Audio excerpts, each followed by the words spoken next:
Button right now. All right. I think we're live. I hope we are. Anyways, what is going on, everybody? This is Rand L. Thor 19, the man with the million, back again on an actual Friday. I don't know the last time we've done one of these shows on a Friday. And with me, as always, is the one and only Jez Corden of Windows Central, who has been playing Pokemon for whatever reason. I'm sure I'm going to have to give him crap for that. What is going on, buddy? Hey, man. It's good to be back. Man, how long has it been since we did a Friday show? Oh, man, it's definitely the first time this year. And I think a lot of the shows around the holidays where we were kind of busy, like you'd be busy or I'd be busy or something would come up where we'd have to push it to Saturday. But it's been a while. But it feels good to be back on a Friday. It feels good to do the show because we missed last week because of stupid Chicago weather. Let me tell you, Chicago can be nice. Chicago's one of those places that gets too hot during the summer sometimes, and definitely too freaking cold during the winter.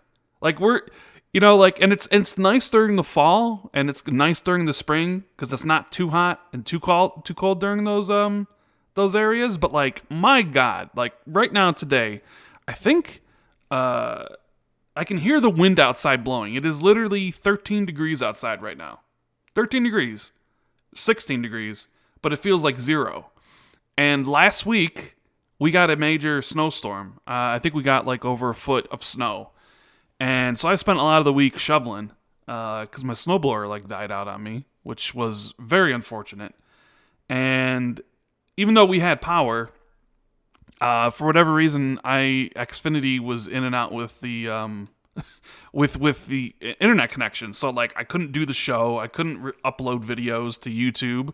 So I was just sitting there like, what am I going to do? I can't do anything. I don't have any internet. I don't like it, Jez. I mean, it's freezing cold out, and it snowed yesterday. It's horrible. It's horrible. So how you been? How was your week? Well, I didn't have any crazy weather, put it that way. Like Britain's weather never gets too extreme. It's just sort of like you get like a lot of drizzle, but never really a full-blown storm. You get like a bit of snow and ice, but never like a blizzard. You know, might have a bit of snow, but then it's melted by the next day, sort of thing. You know, so I've just been working, just been chilling, just been playing games, just been the same old, same old games, writing to podcast because there's quite a lot of news this week and last week. And last week. Yeah, well, I mean, we'll probably do an extra long podcast today to cover everything, and I just wanted to thank everybody for being here. I know sometimes our schedule can be a little tricksy. You know, sometimes I'm busy, sometimes Jez is busy. Sometimes we do the show Fridays or Saturdays, and I know that is not really good to set for people like expecting things on certain days. And I apologize for that. I mean, it's mostly my fault.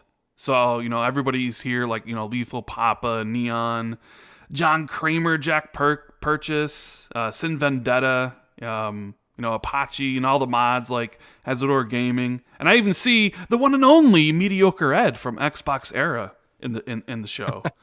our buddy, the great Mediocre Ed from the Xbox Era podcast. One of the few podcasts I actually do listen to whenever they decide to do a podcast every other week. They're lazy when it comes to that stuff, Jez. They don't do a podcast every week. They do one every other week. They're lazy.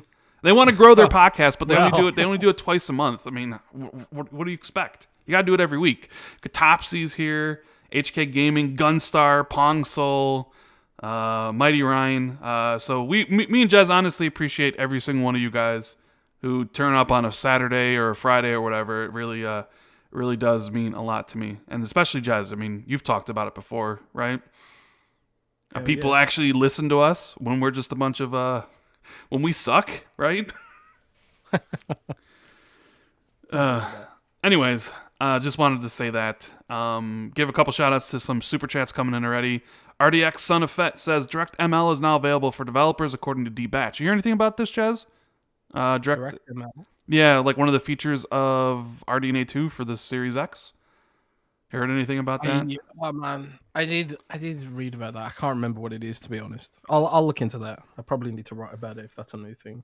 Yeah. I don't know off the top of my head though. It's one of those technical things, you know. I really need to get better with that stuff. But You do. alas.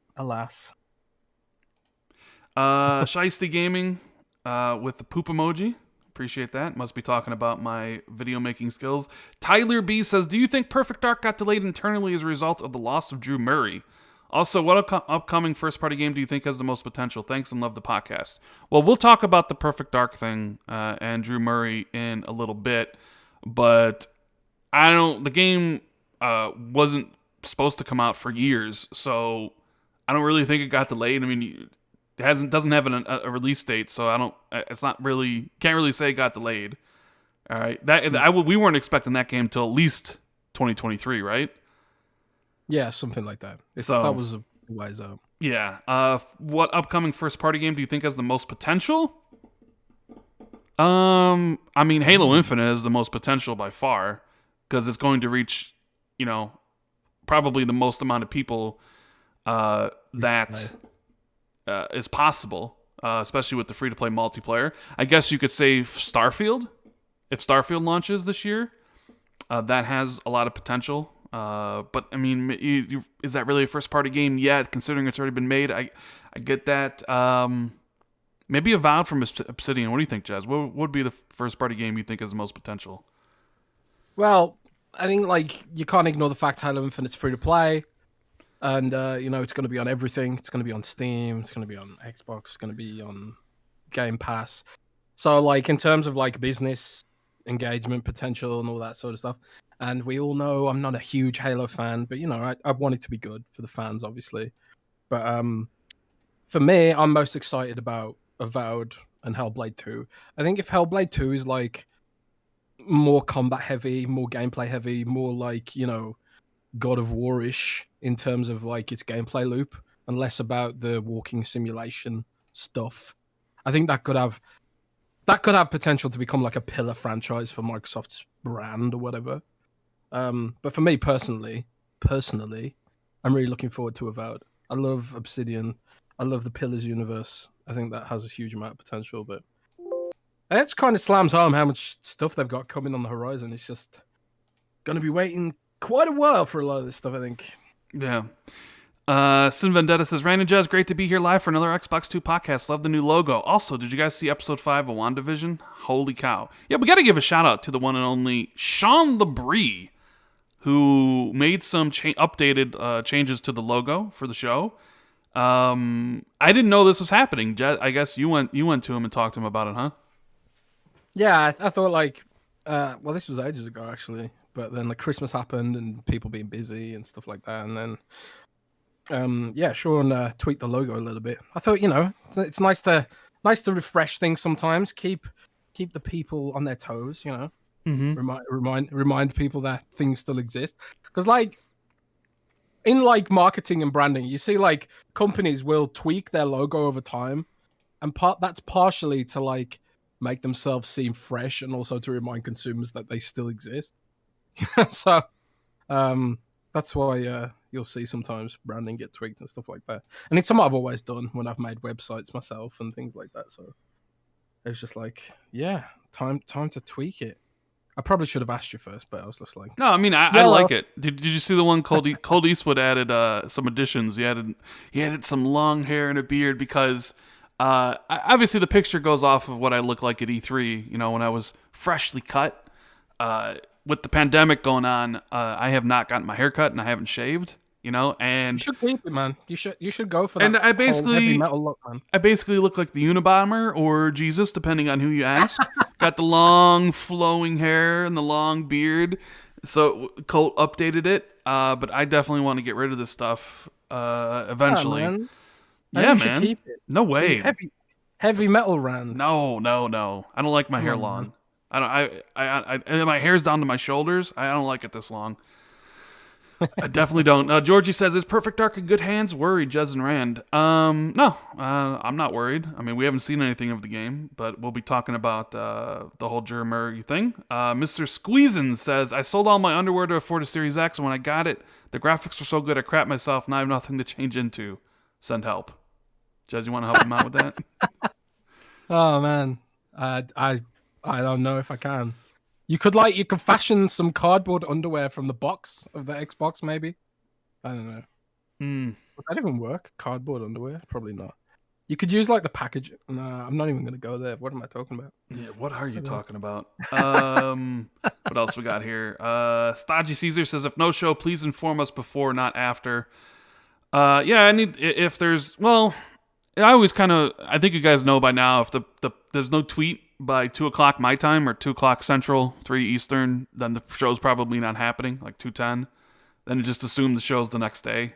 But yeah, I do need to get better at that. But sometimes I'm not around to really make a tweet. And Jez is, doing Jez stuff. So if that happens, we'll definitely let people know. Gunstar, the one and only Gunstar, says Series X power finally validated with the control photo mode benchmark on Digital Foundry. Thank the gods. Is there what's going on with control? Is there something going on in the photo mode? I haven't heard about this.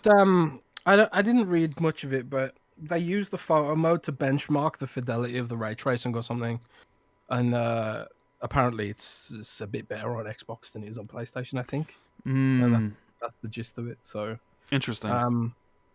Yeah, I'm paraphrasing because I haven't read the stuff myself, but that's some of the conversations I saw on Twitter earlier, that Control is doing a little bit better in the performance or the ray tracing department than PlayStation. You know what I found really interesting so far this generation is that Digital Foundry does a great job, in my opinion, showcasing how the games perform. And a lot of the games I played, except for the one that's currently on screen, which we'll talk about in a minute, the Medium, have all been 60 frames. And Digital Foundry does their videos, and sometimes it drops. But considering I have a CX, which comes with variable refresh rate, a lot of the Digital Foundry frame rate graph lines really don't mean anything to me anymore because I don't see frame rate fluctuations or screen tearing because of the TV I decided to purchase. So a lot of that stuff has just kind of become it's interesting to know, but meaningless for me because they'll be like, oh, and the Series X drops to 55 frames here or 56, and it's just like, I'll never see it. Anybody with the CX will never see it, or anybody that has a monitor that has VRR on it. It's like, that's just, that whole, frame rate discussion has just kind of become mute for me. So when people be like, oh, the PS5 version holds frames better, I was like, well, I don't see any drops on my TV, so. But that's why you invest in the best, right? Well, I've been playing the Pokemon DLC on my Switch, and that drops to like 25 frames per second sometimes, or less. So, sometimes frames don't equal fun. Shiesty Gaming says, hit the like button, guys. Yes, please do. Hit the like button if you're enjoying the show, and make sure you subscribe and hit the notification bell. So, like YouTube, if you do that, YouTube will send out notifications to you, and, they're supposed to, at least, because YouTube is pretty bad when it comes to a lot of that stuff. And, let's see. Jonathan G says, hey, Jez, what's the difference of Azure PlayFab to Microsoft GameStack? Or is it all the same thing? Thanks and have a great show. It's all the same thing. Basically, PlayFab is a group of services, kind of like Microsoft Office. And GameStack, I think, is a group of APIs. Maybe that's services too. You know what? I don't know. You need to write some articles about this, Jazz. We need to find out. Yeah. We've started covering PlayFab a bit more because Microsoft's trying to grow it. And they recently released Xbox Live Party Chat for Unity plugin. So if you're building a Unity game for another platform, you can build Xbox Live messaging into it, even if it's on Switch or Stadia or something. You hear my dog going crazy upstairs? Shakespeare. What is that? I don't know. My dog is very territorial. So if someone gets close to the house, you'll know, right? He's the perfect guard dog. We order dinner, and he can hear the person when they shut their car door, and he just he's got the deep bark, that If everything's quiet in the house and all of a sudden you hear him start barking, you like jump because it's so loud and so deep and so ferocious. So you'll know if anybody's approaching the house because you'll hear him. He's a good boy. And he's great. But then, and it's weird because we rescued him not 2 years ago at this point, and he definitely has a thing. He doesn't like men. Like when we have people over, he'll when women are here, he's very much he'll kind of look at them side-eyed, but then he'll like kind of let them pet him or whatever. But if it's like a new guy, new dude, he just looks at them and just starts barking at them. Like he does not like guys, and I don't know if that's because of the abuse he suffered when he was like a puppy. If it was like a guy that abused him or whatever, but it was just interesting to see that, and you can tell like he does not like dudes whatsoever. It's interesting. Enough about my dog. You've all seen pictures of my dog, right? Yeah, you posted some, right? Yeah, huge dog. He's a good boy. He's 200. Rand, I got some bad news. 205 pounds. What's up? 205 pounds. Yeah, English Mastiff from your neck of the woods. That is a big dog. But dude, there was just some breaking news before we even really started the show properly. Oh, really? Yes, about Mass Effect Legendary Edition. Are you ready? This is bad news. Okay. Mass Effect Legendary Edition will reduce the butt camera angles. What? The butt? Is that why Kind of Funny was talking about it and had pictures of butts on their show? Maybe. Like all those scenes where the camera's hanging low with Miranda in them and stuff. They're gone. They're gone, baby. They got rid of them? They're gone. Why? They're gone. Are you going to tell me they got rid of the butt shots, but they didn't fix the combat from Mass Effect 1, which makes the game virtually unplayable? Apparently so. But nobody will be offended now. I mean, I will talk about Mass Effect a little bit later, but like, they better have done something to that combat, because as great as the game and the story and everything is in Mass Effect 1, the gameplay of that title did not age well, and it made it, after playing Mass Effect 2, it made it almost impossible to go back and play the original. And there's a group of people online out there who swear to high heaven that Mass Effect 1 is the better game. And while it may have the better story and it may have the better scenes, it certainly is it certainly isn't the best one to play. That game is awful to play through because of how dated and horrible the gameplay is. So if they didn't fix that, then you cannot say Mass Effect 1 is the better game, because when it comes to the game, it plays like shit. I don't even know if I agree that it's the better story. Like, it has like a couple of cool scenes, but like, I mean, that's about it. There's a lot of nostalgia there, I think. But I agree with you wholeheartedly that the combat is terrible. Yeah, you basically have to play as a biotic to get through that game, because at least you get, like, if you max out your biotic skills, at least you can have some fun with the physics. But the gunplay was awful, man. Do you remember like some of the side missions where you're like driving the Mako on like a flat, barren texture, and then it's like you have to like kill like a sandworm by driving around in a circle, slowly waiting for the gun to recharge, and it takes like 5 minutes just driving around in a circle shooting the sandworm. Man, there's a lot of issues with that game, but Mass Effect 2 is a masterpiece, in my opinion. There definitely is a lot of issues in this. R89 says, for some reason, photo mode unlocks the frames on fidelity mode, and Xbox has like 20% better performance, sitting on the 50s most of the time. And Commander Shepard, speaking of Mass Effect, I think he says this is his favorite podcast. This is my favorite shop on the Citadel. Hey, Jez, last live show you didn't sound too good. How are you feeling? Hope you're feeling better. Yeah, that's right. Last show we had to end it early because you couldn't breathe. Yeah, that was so weird. I have no idea what happened. I think it might have been bad posture or something, and that, like, because I was podcasting, I didn't notice or something until it was too late. Because this has happened before where I've been podcasting but sitting in a weird position, And then like I went to stand up, and it was like, oh my god, my back really hurts. But like I just didn't notice for some reason because I was like concentrating or something. I don't know. But yeah, like after that thing, I went to sleep and I was fine.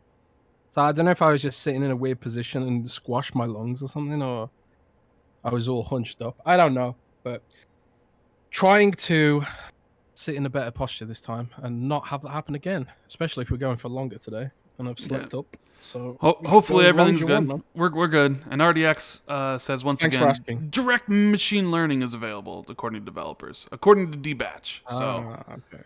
And Gunstar says he'll be 46 on Monday, which means happy birthday to you, early happy birthday, Gunstar. Hope it's good. 46, interesting. I'm almost in my 40s, but not yet. I'm still in my 30s. So, yeah, been gaming for a long time.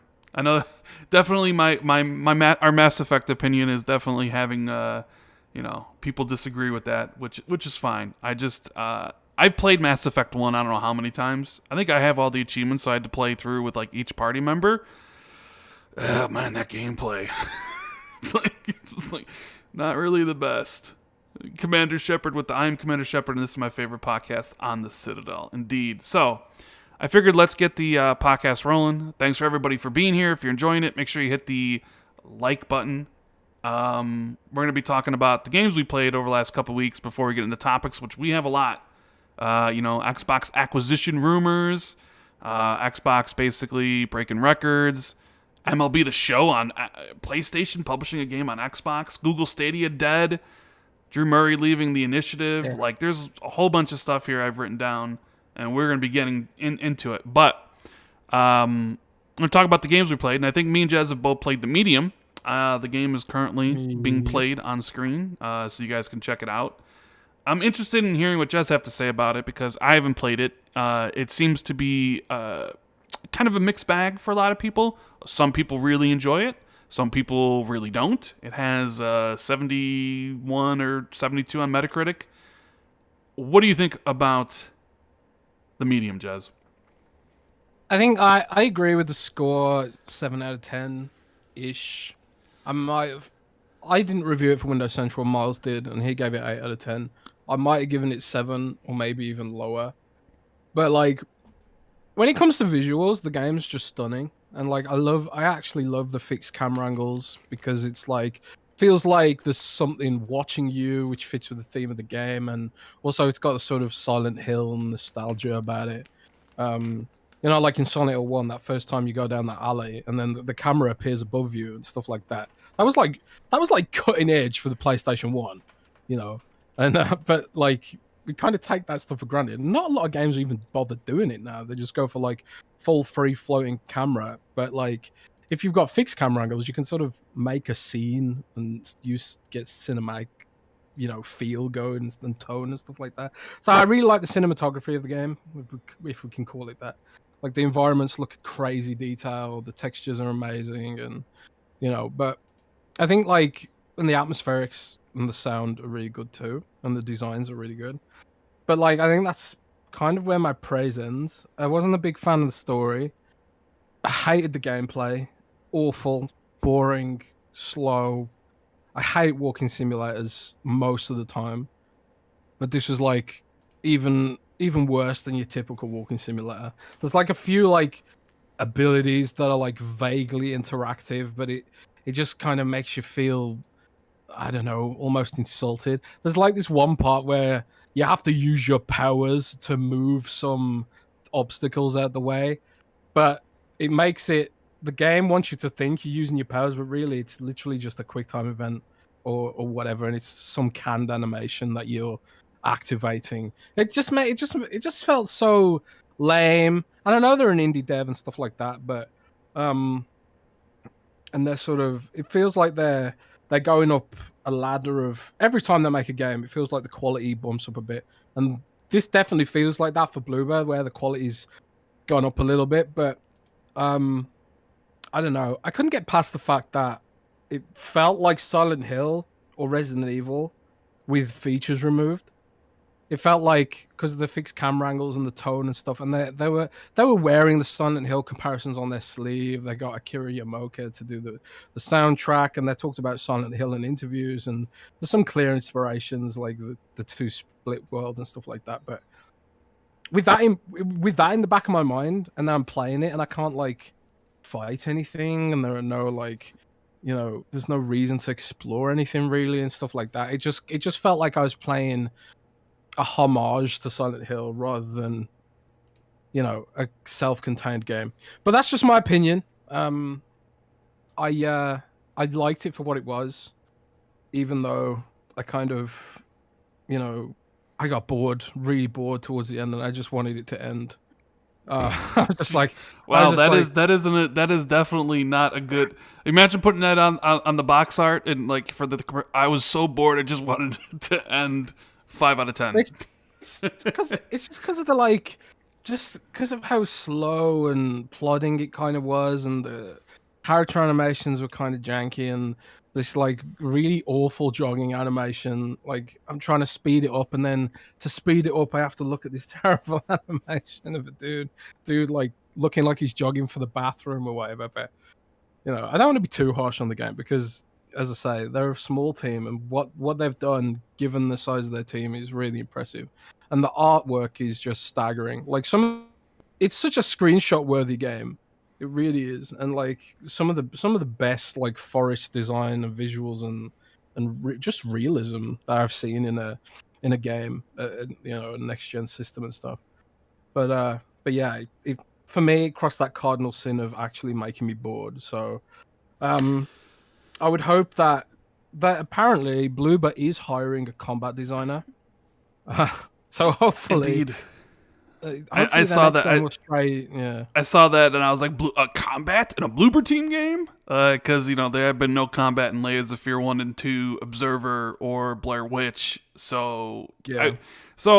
You liked aspects of it, but mostly it was a game that was too boring for you, which a lot of people that don't like a heavy focus on story probably aren't really going to enjoy this, especially because the gameplay is as slow as it is. So I'm a little bit opposite from you. I wasn't bored once. In fact, I was completely engaged with the story, and it really drove me in the beginning. Like finding out, okay, how does she have these powers? But then when you get to the hotel, I was really interested in the mystery that the game was presenting. Like, what happened at this hotel? What is going on here? To me, this game was just like a mixed bag. There was things that the game did incredibly well. Like, I thought the storytelling was done very well.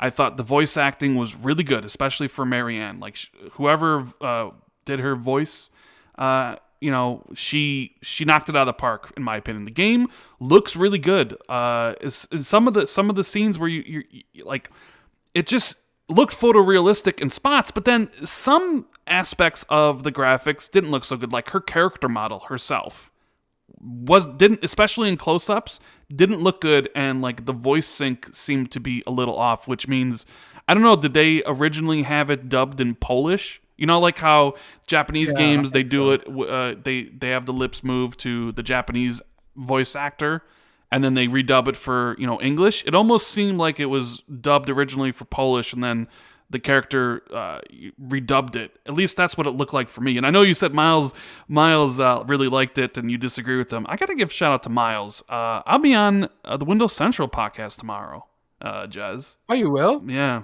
Oh, wow. With Miles.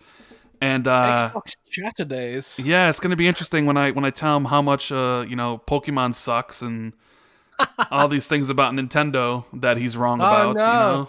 It's gonna be fun. So make sure you check that out tomorrow. But yeah, so there's some things that the game does well. Like it wears the Silent Hill Resident Evil homage on its sleeve. Like it clearly is a love letter to those style games. But it also because it's a homage to those early games, it has a lot of the problems that those games have, namely the stiff animations when you're moving around and how slow it actually takes you to go anywhere. Like you don't move fast, which I guess is realistic in the sense that she's kind of she's a mortician or whatever, so you don't expect her to run super fast. But when you turn the character and like how she climbs up ledges and stuff, like just these stiff animations and the slow walking speed for the characters that you play as really bog down a lot of some of the game, for me at least. And then you have the dual reality, like that split, right? And initially I was so impressed by it. It was like you have this world, this part where it's like split screen, and I really love the art design and all the cool imagery they were going for in the other world or the limbo world or whatever you want to call it. Like every time I was in that world, I was always looking around at the walls and everything because it was such like interesting design work there. And then you'd be playing side by side, and I'm like, this is really cool. I can't wait to see how they evolve the puzzles over time.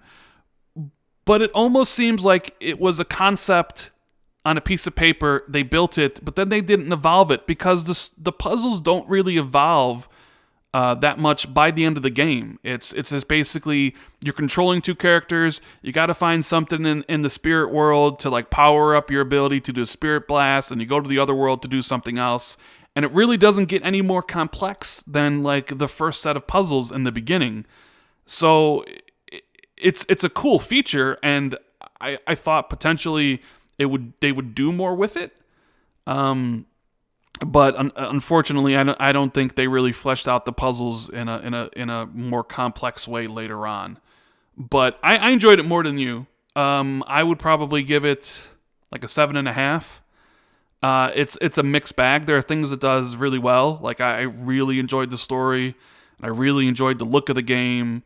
But this is the type of game for me. Like we've talked about like walking simulators, quote unquote, and how much I love stuff like Inside and stuff like What Remains of Edith Finch and Firewatch and a lot of those games. Like I'm a big proponent of like story in video game, and this one is just really heavy on story because the gameplay is basically you just walking around at a really slow pace and kind of picking up pieces of notes to piece together what's happening in the story. So if you're not a fan of that style of gameplay and storytelling, then you probably aren't going to like this.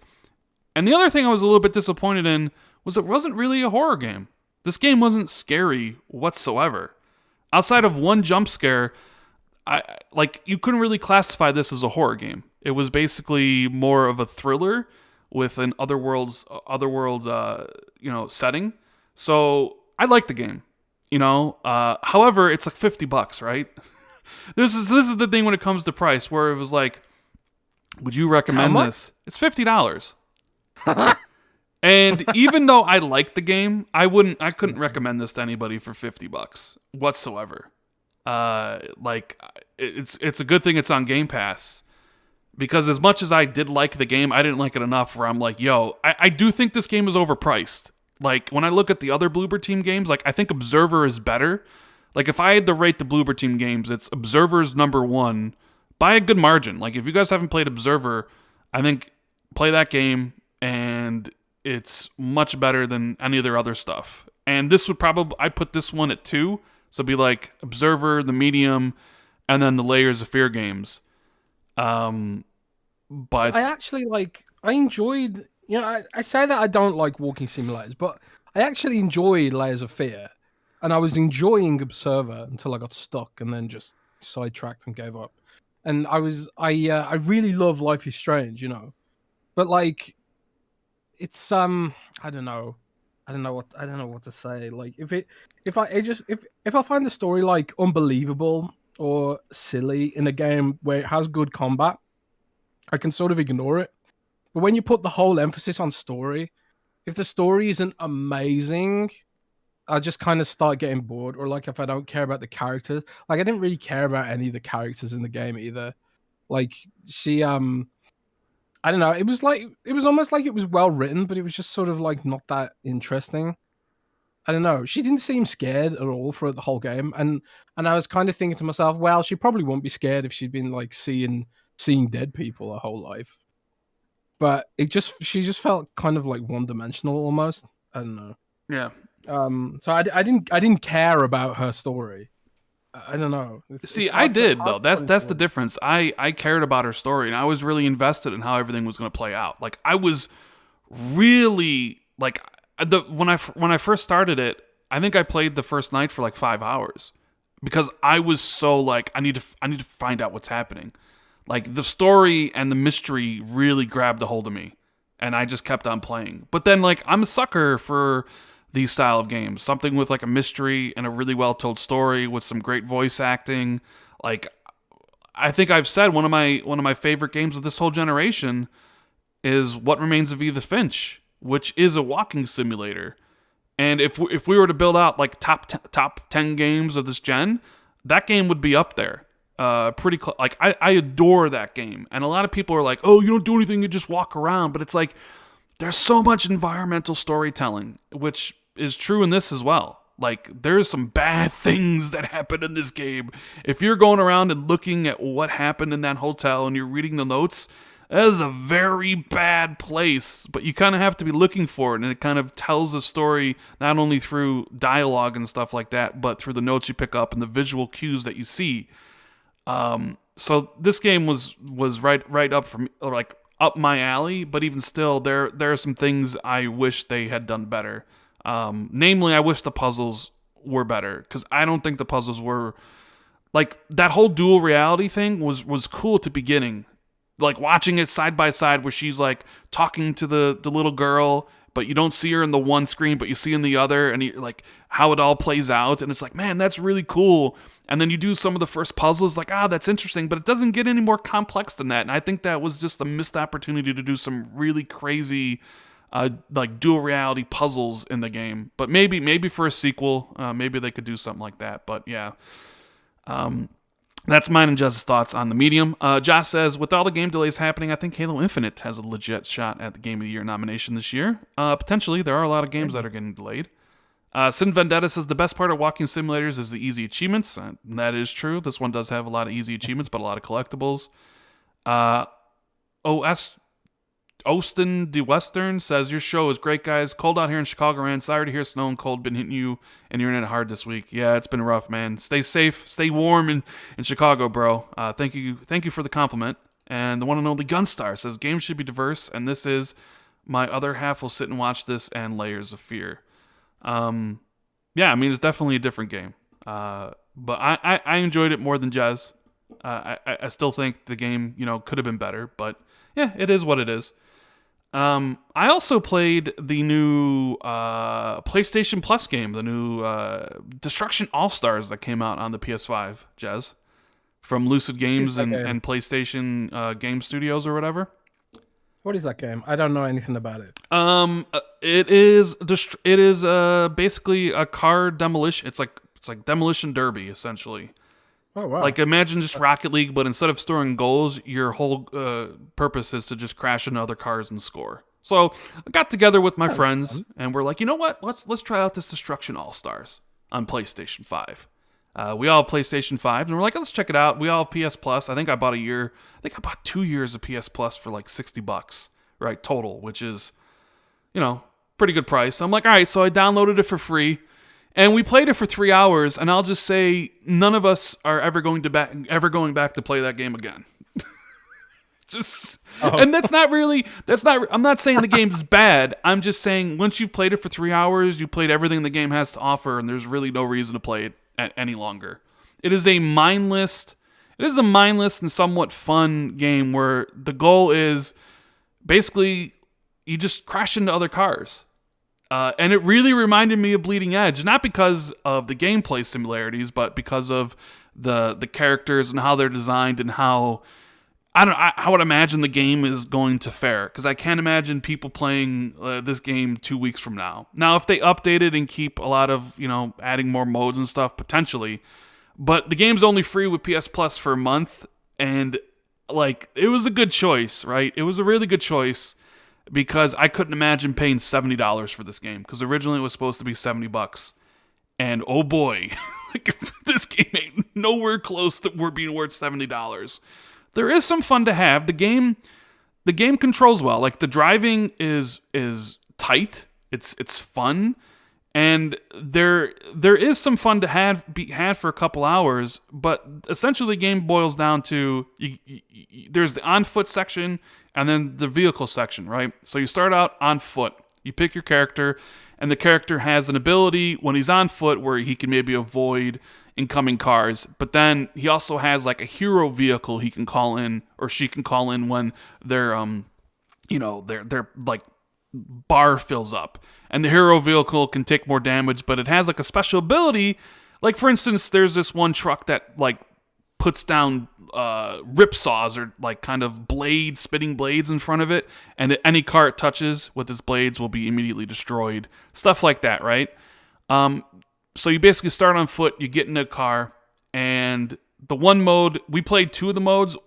One of the modes was absolutely horrible, stockpile. Like we played that for 2 rounds and nobody wanted to play it again.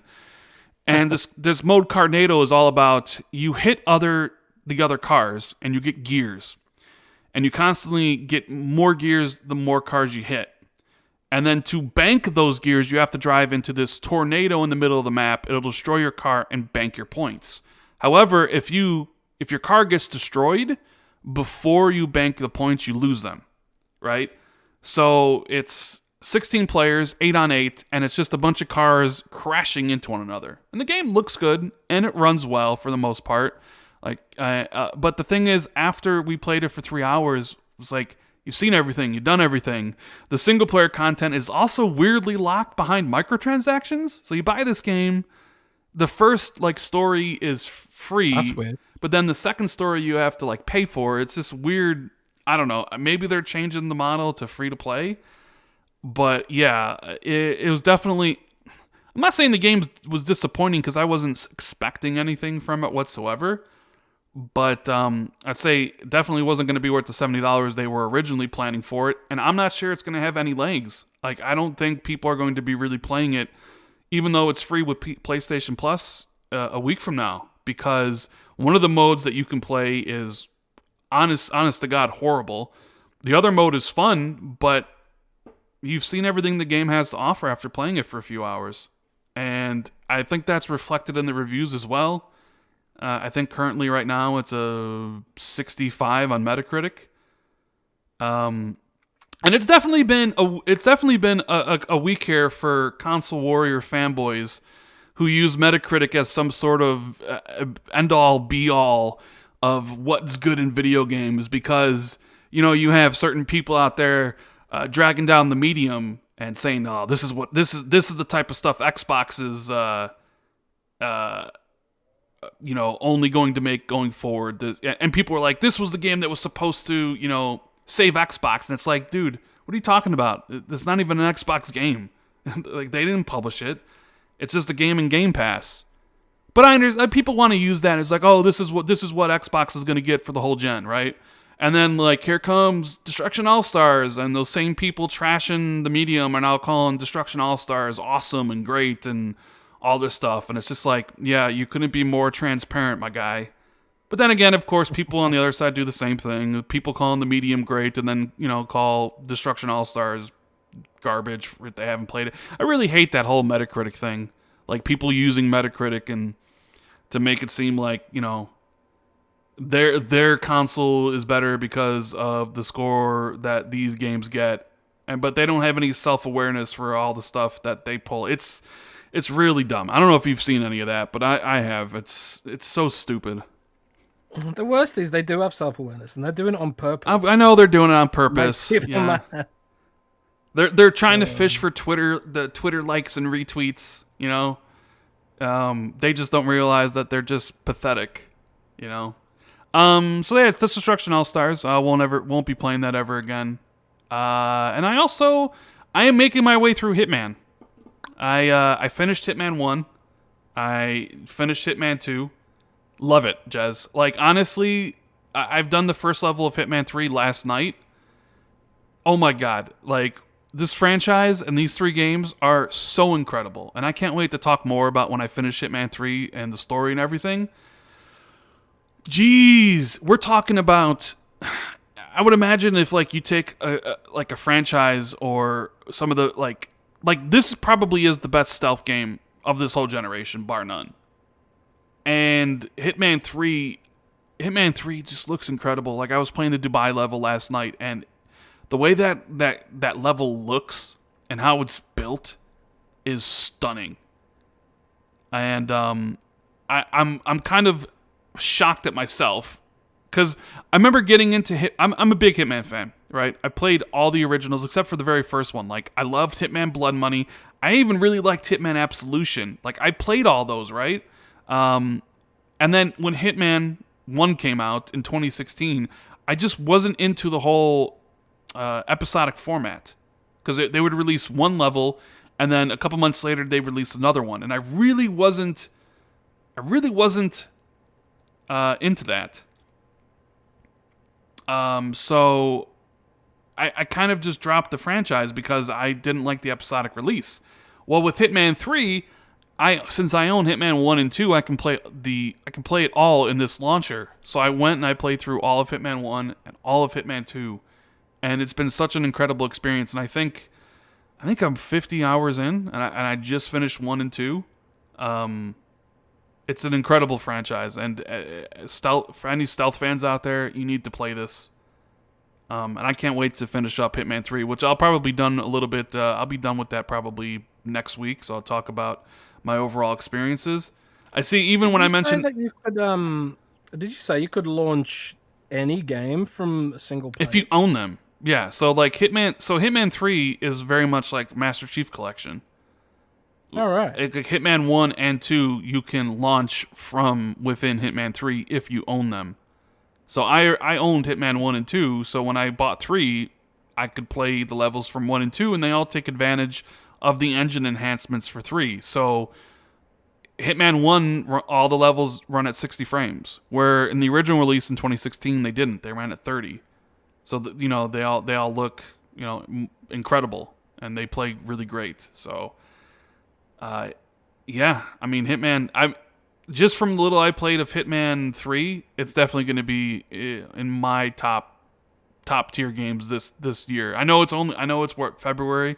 We're 2 months into 2021, and I already know Hitman's going to be like top 5. I'm not sure there's going to be 4 other games that will like be better than it. And I see everyone saying I need to do Yakuza. I probably will, but there is a lot of Yakuza to play through. There's so many Yakuza games at this point. Oh my god, yeah. And I'd be spending thousands of hours trying to get through Yakuza. So, yeah. I started playing Like a Dragon, and then I thought, well, maybe I should play 0 first. So I started playing 0, and I was like, oh, now I've got to review something. So I stopped playing it, and then I went back to it, and I was like, oh shit, what was I doing now? And now I'm just confused. And man, this is always the way. This is always what happens. You stop playing a game for 5 seconds and you forget everything. Like, man, so many games where that just happens.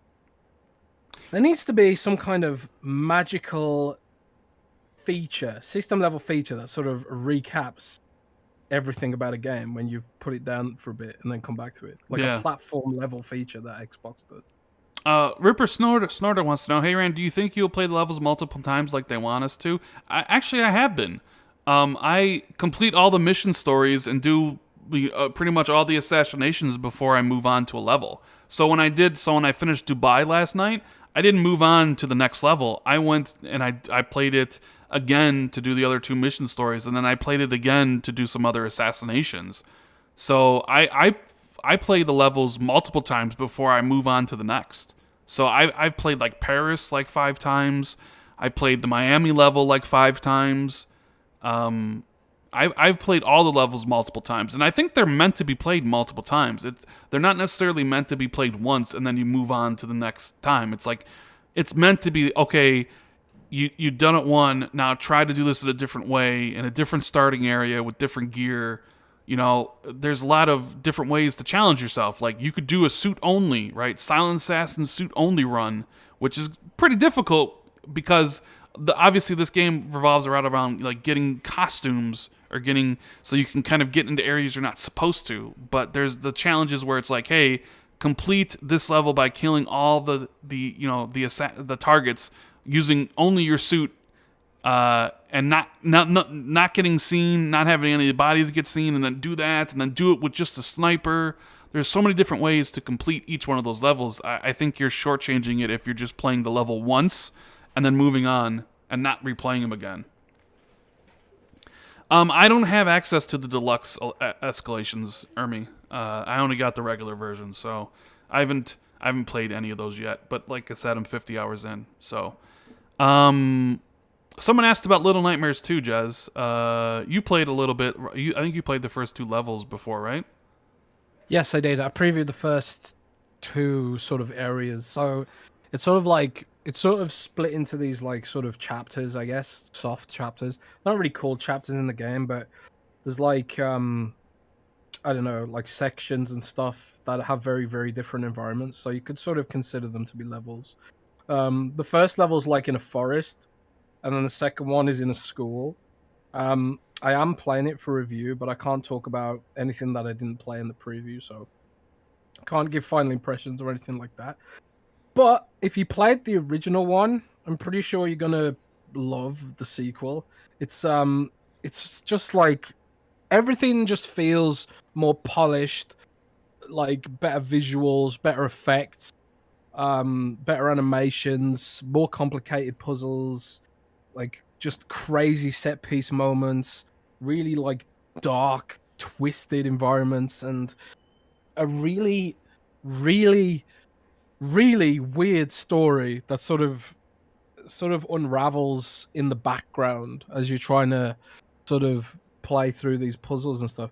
It is a very, very, very dark and twisted game. So, you know, if you don't feel like you got your horror fix from the medium, like I kind of felt that way, you will probably get it from Little Nightmares too. So go and check out my preview on Windows Central if you want to hear more about it, but I can't really talk that much about it. But very excited for this game, and very excited for the franchise, really. Like it feels like very polished sort of to AAA sort of level now, as AAA as a sort of side-scrolling kind of game can feel. Although it's not really side-scrolling because it is 3D. It is a 3D platform. It just has a fixed camera angle.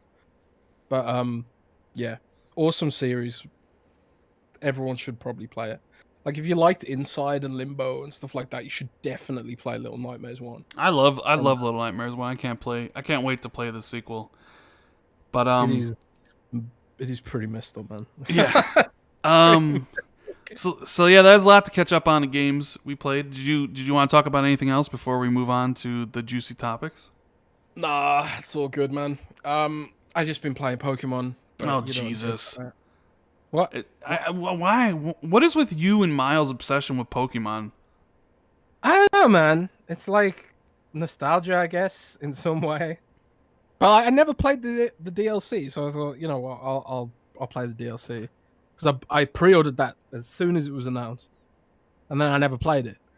So I thought, yeah, I'll play that. I'll do that. And now I've got to complete the Pokédex, man. There's like they added like a whole bunch of new Pokemon, and I gotta catch them all, man. Yeah, that's what they told us as a kid. When I was a kid, you gotta catch them all, and I heard that drilled into my skull for years, and I just have to do it, man. I just have to catch them all. All right, well, like a cult or something. So we're moving on to the topics. If you enjoyed the show so far, make sure you hit the like button. So Jez, there's a lot here you want to discuss, and I guess I don't even know where you want to even begin. I guess we could, you know what? Let's talk about Google Stadia dying really quickly. Rip. So that happened on Monday, right? Technically not dead. Technically not dead. I understand, and I guess we need to explain this to people, right? So, Google hired Jade Raymond, and she was in charge of building their internal studios to make exclusives for Google Stadia, the streaming platform, right, that Microsoft and Sony were so scared of. I find this so funny, knowing a little bit behind-the-scenes baseball stuff here about how scared both Sony and Microsoft were about Google and Amazon getting into the gaming business, Jez.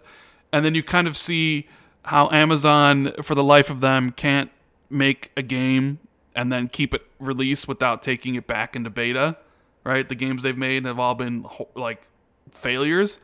And then you hear Google, and everybody, when they announce Google Stadia, everybody's like, Google's going to kill this. It's going to be dead. It's not going to last more than 5 years. And, this past week, they basically shut down Google Stadia's studios. So Jade Raymond's gone. They bought Typhon Studio last year. I think they're gone. So the 150 developers lost their job. Like, the studio head of Sony Santa Monica, after they had just released God of War, she left to go join one of these studios, and it's gone. And nobody's surprised by this whatsoever. Everyone's like, yeah, we all expected Google to do this. And now they're trying to basically, instead of being a B2C business, a business to consumer selling, a service to consumers like games, they're basically like pivoting, and they're going to try to sell Google Stadia as a streaming platform to publishers who want to use it. And it's just like, yeah, okay, like, let's see how that's going to work out for you. You'd be surprised, man, because like there are a bunch of games that do have like a bespoke streaming services. Like, for example, Resident Evil 7 on Nintendo Switch streams from the cloud via business-to-business sort of streaming service. So, like, for the Nintendo Switch, sure, they could potentially, but the issue is they insisted on developers porting their games to Linux. Man. Developers don't want to port their games to Linux, so they killed themselves by being so anal about not using Windows. But Amazon's not going to have that issue because Amazon is going to use Windows because Amazon is smart, and Google was dumb. Google was all ideological about it, and gaming's hard. Building a gaming platform is pretty hard. Luckily for Microsoft and Sony, I guess, and Nintendo, yeah. No, it's just nobody's surprised. No. Like, we all saw this coming from a mile away, and I don't know how Google's going to be, because I see some people saying, well, this is good because they can just spend that money and secure exclusives for Google Stadia. And it's like, why would any third-party developer want to support Stadia when Google themselves is telling everybody they're not even going to support their platform? So why would any third-party developer want to stick their neck out on a platform that has no users, right? I mean, unless that check is super huge to cover up all the lost sales they're going to miss out on Xbox and PlayStation, because nobody's going to be buying it on Stadia. It's basically, I think it's a death knell for the whole platform. Because if you're a developer of a game and Google comes to you and be like, you want to put our game on this service, and then why would you want to risk your game when Google won't even risk? When $1 billion corporation Google won't even risk their financials to support their own platform. I think the platform's dead. I mean, they may try to pivot it and try to sell it off to publishers to use, but I don't even really see any publishers using it. Xbox has their own with xCloud. Sony signed a deal with Microsoft to use, Azure eventually whenever they want to build up their streaming platform more. Maybe Nintendo signs on to do that, but who knows? I just don't see any avenue where this is going to, not end in just Google Stadia getting shut down completely in 5 years or whatever.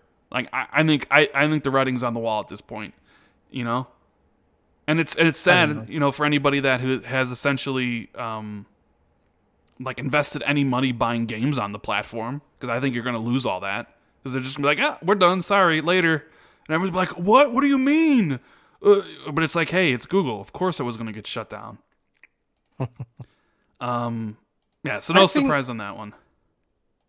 I don't think I mean, I could be totally wrong about this, but if you look at the way cloud trends are going in terms of the cloud wars between Google, Amazon, and Microsoft, like Google's platform, as in the amount of customers they have, is trending upwards. And I think like they could do something potentially down the line where they offer services as part of a package to game developers. Maybe, maybe they go all in and just buy an engine like, I don't know, Unity or something, and just be like, yeah, we're gonna offer like a full suite of services to devs, and Stadia's included in that and stuff. But the problem is, it's like Windows is so utterly dominant in the gaming space in terms of like gaming development. It's literally decades of maturity when it comes to APIs and stuff like that.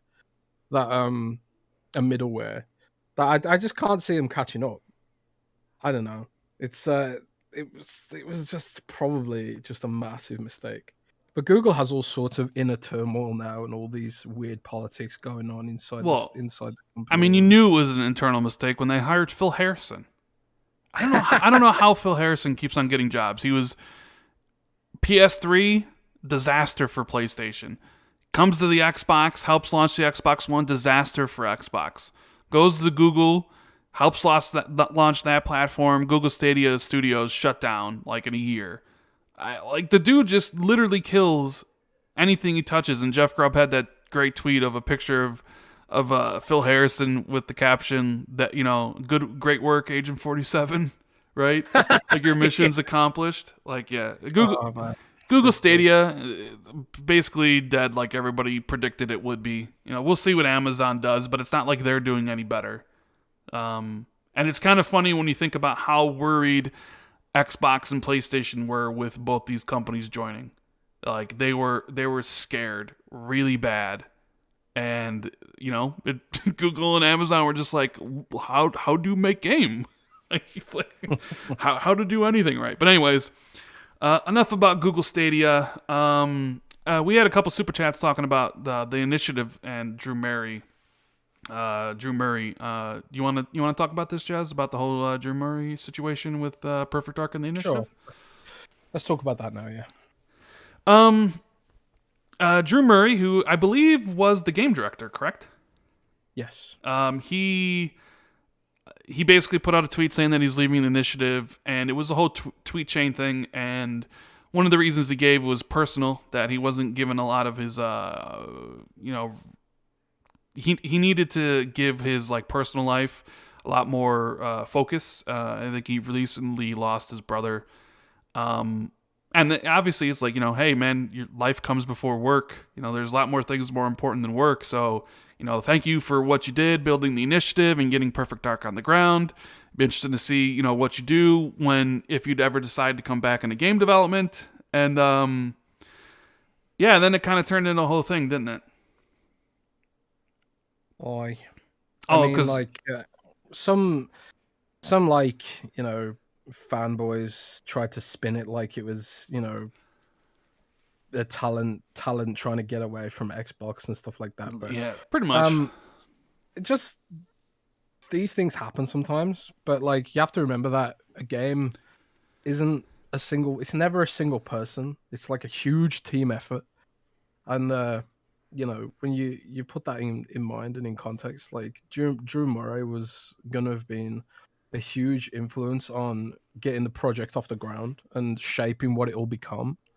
But there's a huge team of really top tier talent building that game, and whoever they get to take over from Drew in the future, hopefully they'll be of the same caliber, because this guy brought Tomb Raider out of the 90s. At the end of the day. Well, that is Daryl Gallagher.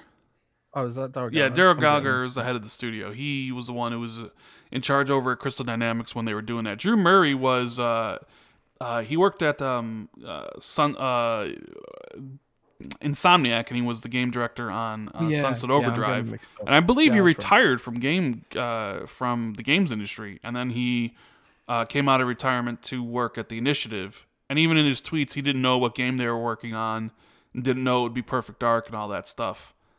The reason I bring it up is because obviously people will be like, well, what does this mean for the Initiative? And it's like, really nothing. This is more about somebody who wants to leave because, his personal life needs more attention, and, some things happen to him, and he wants to take a step back, because, life is more important than work.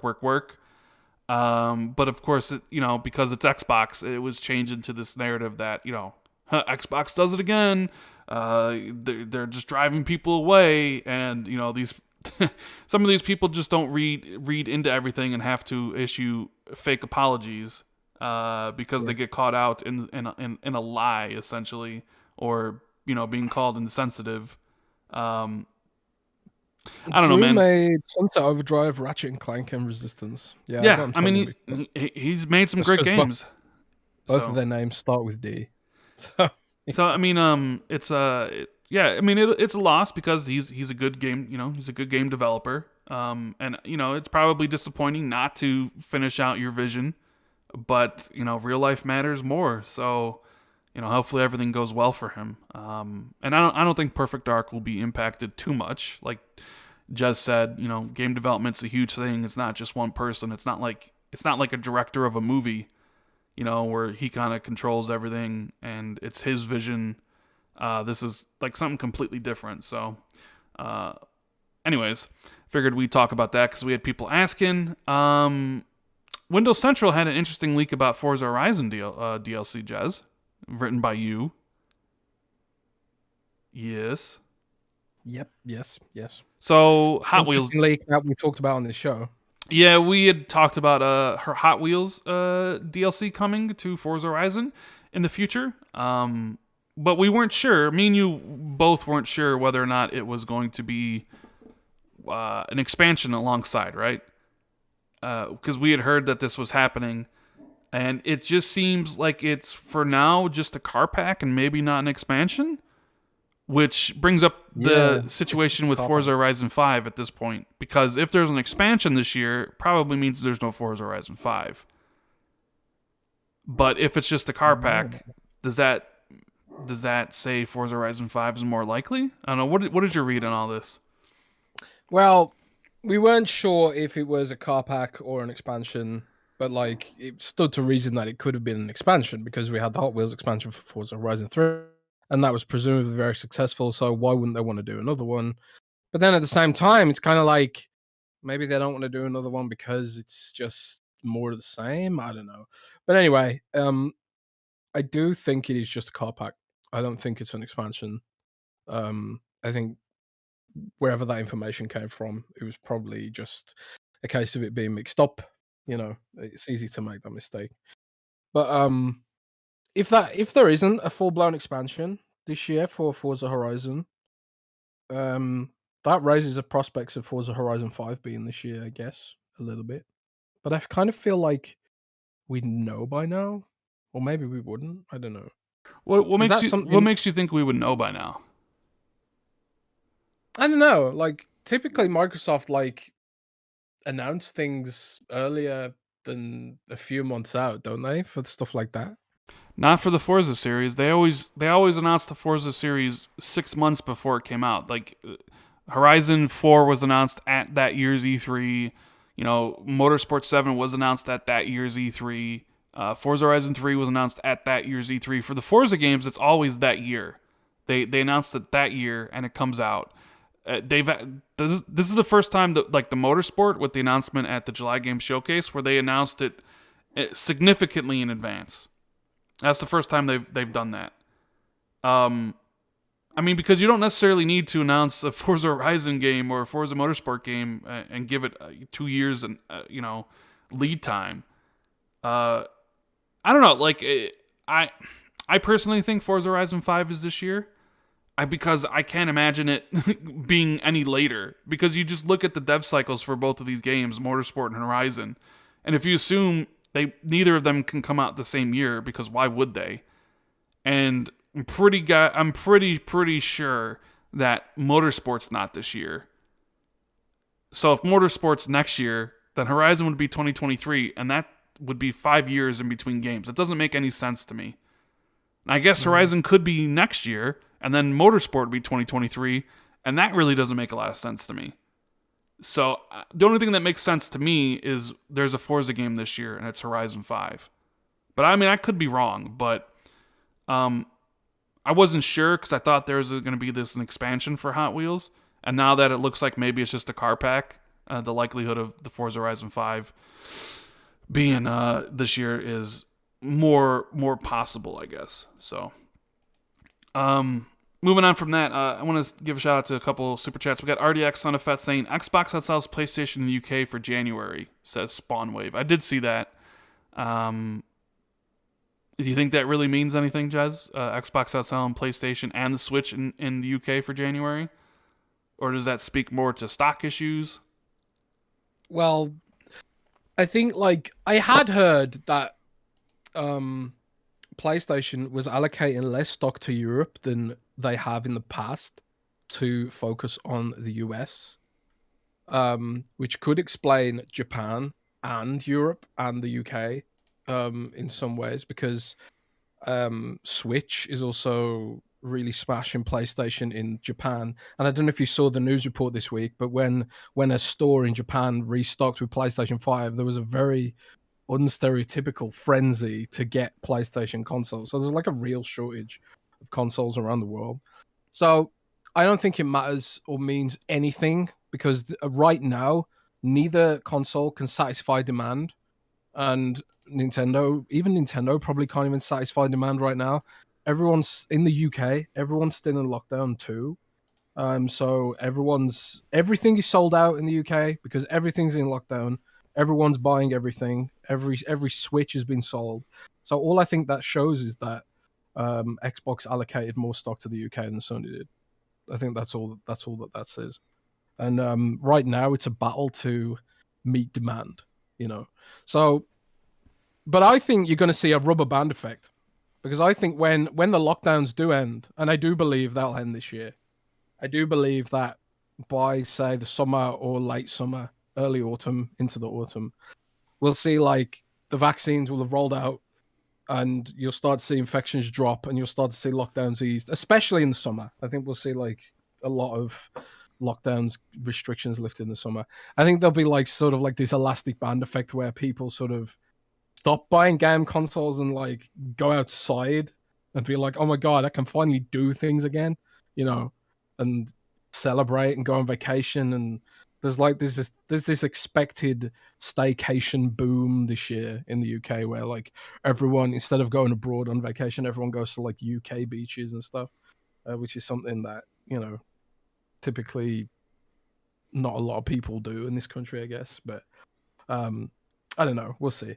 But they can't satisfy demand is what I'm saying, so I don't think it means much. I mean,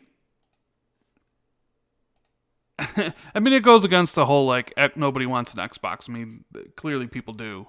There's just not as much, not as many. You know, there's clearly, you know, the Switch is very, you know, people want the Switch. I mean, it's selling, I think, at a higher pace than even the PlayStation 4 and even the PS2. I think maybe it might be even on track potentially to be one of the top 2 selling systems ever. And the PlayStation 5, they I mean, basically Xbox and PlayStation is selling out as fast as they can make them.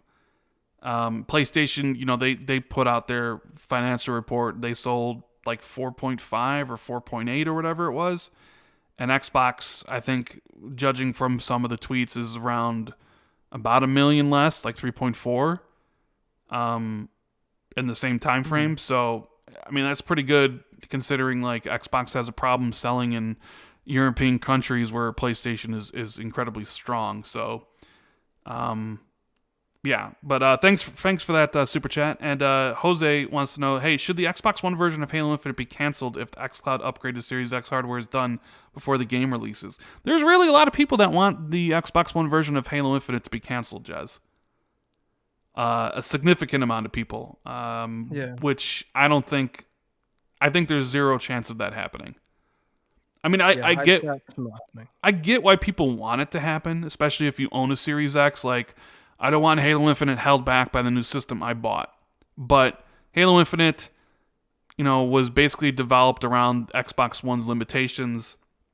There's no change in that fact now, even if they got rid of the Xbox One version. But the reason you make Halo Infinite's multiplayer free to play is because you literally want it everywhere. And not putting it on Xbox One would be going against those ideals. Like, Halo Infinite is going to be so huge because it's going to be free to play everywhere. So the Series X consoles, Xbox One, PC, streamable on Android and iOS, presumably by then. And then it's also going to push Game Pass because the campaign is going to be in Game Pass. So if you want to play the campaign, you're going to have to subscribe. And they want as many people as possible playing this game and it doesn't make sense for them to cancel the Xbox One version whatsoever. I mean, selfishly, sure. I mean, cancel it by all means for me. I'd be down with that because I have a Series X, but I'm not 343 and I'm not Phil Spencer trying to run a business, trying to make sure Halo Infinite is, back on the pedestal it once was, and having millions upon millions of people playing it. Yeah. The thing is, like, canceling the Xbox One version at this point, this late in development, would serve literally no purpose, because this game was in development before the Xbox Series X even had any tools or APIs or even any of that stuff, So, if anything, the development for the scaling technology and the APIs that could detect different platforms and offer the different versions of the game, per console.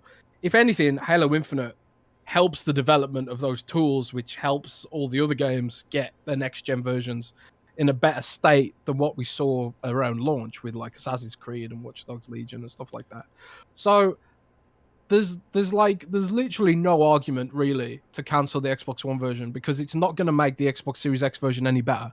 It's not going to be like a case of like magically the Xbox Series X version suddenly looks and plays better because they've got rid of one version of the game, because it's still running on that code base. If you want to have like a Series X native version of Halo Infinite, you're going to have to delay the game for another 2 years or something, or another year.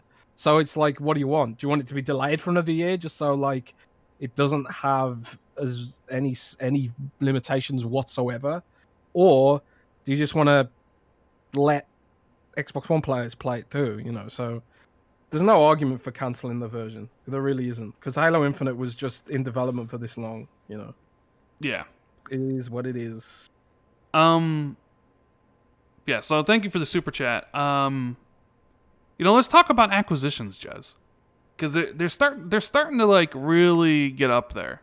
There's some smoke around what Xbox might be doing, maybe what PlayStation is doing, what Embracer Group is doing, and I do believe this year Xbox will make a significant acquisition.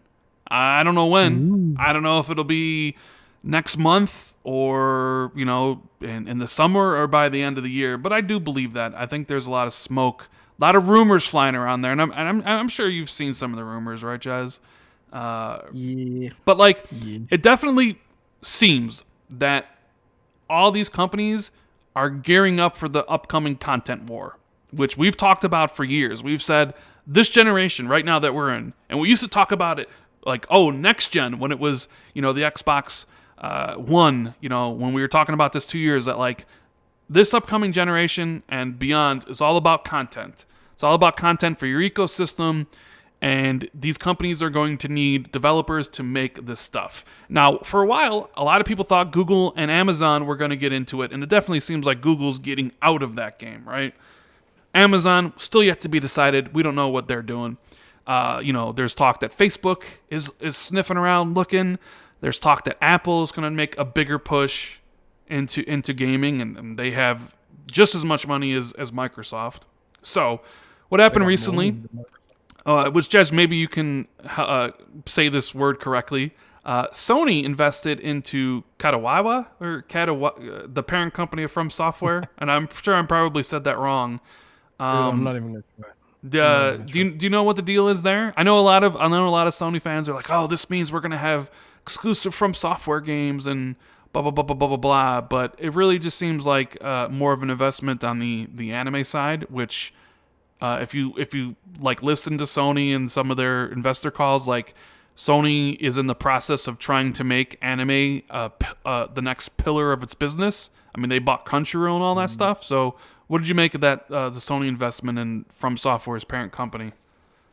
Well, it's not going to lead to exclusives. They got like a 1.8% stake, I think, and then they're talking about like investment sharing or something like that. I can't remember. But it's not a case of like, oh, Sony can now dictate to From Software what it does, and especially like if Sony's invested in the company, they will want a return. That's like cold hard business. So Sony, to get a direct return, From Software needs to sell games, lots of games, which means selling games on multiple platforms, in my mind. So I don't think that means exclusive games, but I don't know.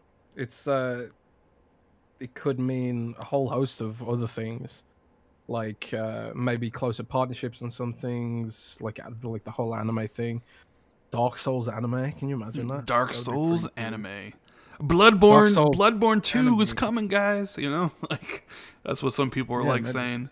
But I mean, I think Sony's going to make an acquisition this year. Maybe they acquire House Marquee if Returnal does well. They're probably, I would imagine they're probably trying to secure Blue Point Games because they've done incredible for them. I think Sony's probably pretty happy with what they have, and they're really building up a lot of their teams to have a lot of their studios to have multiple teams. Like Guerrilla has multiple teams, right? You have the one team building Horizon Forbidden West, but then there's another team supposed to be making perhaps a SOCOM or Killzone game. You have Sony Santa Monica doing God of War Ragnarok, but then Corey Balrog has a team that is making like some sci-fi game or something. So it seems like Sony is going to just kind of continue to grow their first party that they have now and maybe make a lot of their studios multi-team. I'm not really sure Sony's looking to add publishers to their stable, but they probably are looking to grow. But interestingly enough, Gearbox was bought out by Embracer Corp, and they now own 59 companies. Jez, did Xbox look into buying Gearbox at all before Embracer bought them? I heard, like, this is like an unsubstantiated rumor that I heard among circles that share information about Microsoft's inner workings. So I don't have any documents or like first-hand knowledge of this, so take it with a pinch of salt. But I did hear a year ago that Gearbox approached Microsoft, or rather Randy Pitchford approached Microsoft, probably something along those lines, and that they were looking for someone to acquire them, and that Microsoft was approached, and Microsoft basically didn't really want the deal or whatever. So that's what I heard, and it just didn't happen. And now they've gone to Embracer Group, who own THQ and Koch Media and some other studios like that. Yeah, it's very interesting. I had heard a very similar thing that Gearbox was looking to be bought, and Microsoft was one of the people that were looking into them. But I think they wanted Randy Pitchford gone for obvious reasons. And even when I heard this rumor, I was like, no, I don't want Xbox anywhere near Gearbox, because even though Gearbox and Borderlands is a big IP, most of the other things that Gearbox touches doesn't do well. Like Aliens Colonial Marines was a complete disaster, and Battleborn servers were just shut down. That game died a swift death. The only thing they've really done that's any successful is Borderlands. I mean, even the Brothers in Arms IP has been not really used that much. So I would imagine if you're Xbox and you're like, yeah, we do need more studios. And let's be clear, even though with Bethesda and their current studios, for Microsoft's goal of what they want Game Pass and xCloud and Xbox to be 10 years from now, and their plan, they need more studios, period. And I understand the thinking of like, well, we got these studios, we just add Gearbox, we get Borderlands, that's just another studio in our portfolio to make just more games for people. But like, I think they really were just like, Randy Pitchford, yeah, no, get out of here. But considering he owned the controlling stake in the company, he decides where it goes or who it gets sold to. He wasn't going to leave. So Gearbox bought by Embracer, and that begs the question: what the hell is Embracer doing? Well, Embracer's literally buying everybody. So I have no idea what Embracer's endgame is. Like, I literally do not understand their business model. They're just buying up all these studios, like non-stop. None of them really make service-based games. None of them make mobile games, which is where... Yeah? I have someone at the door. I'll be right back. 1 sec. Oh, great. You'll do good. Just answer some questions. I'll be right back. Yeah, I just don't have the chat open, Rand. So let's find the chat. I should probably just leave the chat open because Rand is such a popular guy that he just has constant, non-stop people showing up at his house. Probably like girls and bringing him gifts and wanting to hang out. Like, Rand, come and hang out with us. So, yeah. So, I don't know. Back to Rand's point about Randy Pitchford. I had actually heard that too, that if Microsoft wanted to acquire Gearbox, they wanted Randy Pitchford to step down. Don't know if that's true. Maybe Rand's got a different source than me. I don't know. But I heard they wanted Randy Pitchford to step down, and that was like a condition of them acquiring Gearbox. And then Randy said no, I guess, and he wanted to stay in charge. And I don't know if it's true. It's just a random rumor, completely unsubstantiated. So please take it with a pinch of salt. But that's what I heard, you know. And then we were talking about Embracer. So I don't get what Embracer's business model is. Embracer just seems to buy everything, but they don't have any sort of ongoing service model. Like a lot of their IPs they own are sort of double A games. Darksiders isn't really big anymore, and man, I just don't know what their end game is. Like, are they pooling loads of IP and assets to just try and sell at some point and get acquired? Is it just like a lot of people call Embracer a hobby, a hobbyist, like a billionaire's hobby? That's what a lot of people call it. Like some billionaires are just like, yeah, we'll run a gaming publisher. Yeah, Embracer Group, HK Gaming. Embracer own THQ Nordic. They own Koch Media. They own Gearbox now. They own like a load of like smaller studios here and there, randomly all over the place. They own like Asper Media, who also publish games. It's wild, man. It is wild how much stuff they're just buying more and more stuff constantly. And I just have no idea what they're gonna do with it. I have no idea. Um oh well. I wouldn't say Embracer Group's a monopoly. It's Leon. Leon says Embracer Group's a monopoly. They're not monopoly in terms of like market share because their games just don't sell as much. Okay, so Alexander Dark 91, thanks to Super Chat, mate. Jez, what's this rumor I heard about Xbox buying Sega and Konami? So I think this rumor came from 4chan originally. So there was a rumor on 4chan where someone posted a big list of like insider leaks, you know, and it was like one of the rumors was Microsoft's, because recently Konami and Sega have restructured their business model. They've restructured some of their assets and businesses and stuff like that.